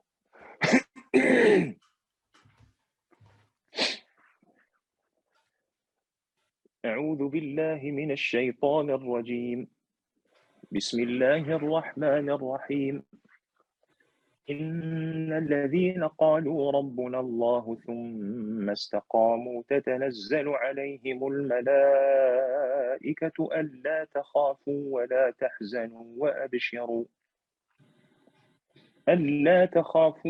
تحزنوا وأبشروا بالجنة التي كنتم توعدون. نحن أولياؤكم في الحياة الدنيا وفي الآخرة ولكم فيها ما تشتهي أنفسكم ولكم فيها ما تدعون نزلا من غفور رحيم. ومن أحسن قولا ممن دعا إلى الله وعمل صالحا وقال إنني من المسلمين. ولا تستوي الحسنة ولا السيئة ادفع بالتي هي أحسن فإذا الذي بينك وبينه عداوة كأنه ولي حميم. وما يلقاها إلا الذين صبروا وما يلقاها إلا ذو حظ عظيم. وإما ينزغنك من الشيطان نزغ فاستعذ بالله إنه هو السميع العليم. اللهم اغفر لنا ذنوبنا وإسرافنا في أمرنا وثبت أقدامنا وانصرنا على القوم الكافرين. اللهم لك الحمد حتى ترضى ولك الحمد إذا رضيت ولك الحمد بعد الرضا. اللهم صل وسلم على عبدك ورسولك النبي الأمي محمد وعلى آله وصحبه أجمعين. اللهم اغفر لنا ذنوبنا وإسرافنا في أمرنا ثبت أقدامنا وانصرنا على القوم الكافرين. اللهم إنا نسألك الثبات في الأمر والعزيمة على الرشد. نسألك موجبات رحمتك وعزائم مغفرتك والسلامة من كل إثم والغنيمة من كل بر والفوز بالجنة والنجاة من النار. اغفر لنا ذنوبنا كلها دقها وجلها أولها وآخرها علانيتها وسرها. اللهم أرنا الحق حقا وارزقنا اتباعه وأرنا الباطل باطلا وارزقنا اجتنابه. اللهم اقذف في قلوبنا نورك الذي لا يخبو أبدا. اللهم اقذف في قلوبنا نورك الذي لا يخبو أبدا. اللهم استعملنا في دينك ولا تستبدل بنا. اغفر لنا ما قدمنا وما أخرنا وما أسررنا وما أعلنا وما أسرفنا وما أنت أعلم به منا. اللهم أصلح لنا ديننا الذي هو عصمة أمرنا وأصلح لنا دنيانا التي فيها معاشنا وأصلح لنا آخرتنا التي إليها معادنا واجعل الحياة زيادة لنا في كل خير واجعل الموت راحة لنا من كل شر. اللهم أرنا الحق حقا وارزقنا اتباعه وأرنا الباطل باطلا وارزقنا اجتنابه. وفقنا لاستعمال هذه الأدوات التقنية لما تحبه وترضاه. اللهم إنا نعوذ بك أن نستعملها في غير ما يرضيك يا أرحم الراحمين. اللهم أجر الحق على قلوبنا وعلى ألسنتنا واستعملنا فيما لا يرضيك ولا تستخرج منا إلا ما تحبه منا يا أرحم الراحمين. اللهم اجمعنا على محبتك واختم لنا بالصالحات. اللهم إنا نسألك عيشة هنية وميتة سوية ومردا غير مخز ولا فاضح. نسألك لذة النظر إلى وجهك الكريم والشوق إلى لقائك في غير ضراء مضرة ولا فتنة مضلة. اللهم اجمعنا مع رسولك صلى الله عليه وسلم في جناتك جنات النعيم وأصلح لنا أولادنا فإن لا نحسن التربية واغفر لنا ولهم ولوالدينا ولأحبتنا ولأساتذتنا ومشايخنا ولكل من له الحق علينا. واغفر بفضلك لجميع المسلمين والمسلمات المؤمنين والمؤمنات الأحياء منهم والأموات. وصل اللهم على محمد وعلى آله وصحبه أجمعين. سبحانك اللهم وبحمدك نشهد أن لا إله إلا أنت نستغفرك ونتوب إليك وآخر دعوانا الحمد لله رب العالمين. والسلام عليكم ورحمة الله وبركاته. Pour ceux qui le souhaitent, vous pouvez retrouver les autres vidéos de l'Institut, donc les élites du Coran, directement sur YouTube. Vous pouvez également retrouver le site de l'Institut des élites du Coran directement sur Google, donc les élites du Coran, www.leselitesducoran.fr. Cheikh, barakallahu fik. Merci pour tout. Et à très bientôt, j'espère. Inch'Allah. Inch'Allah.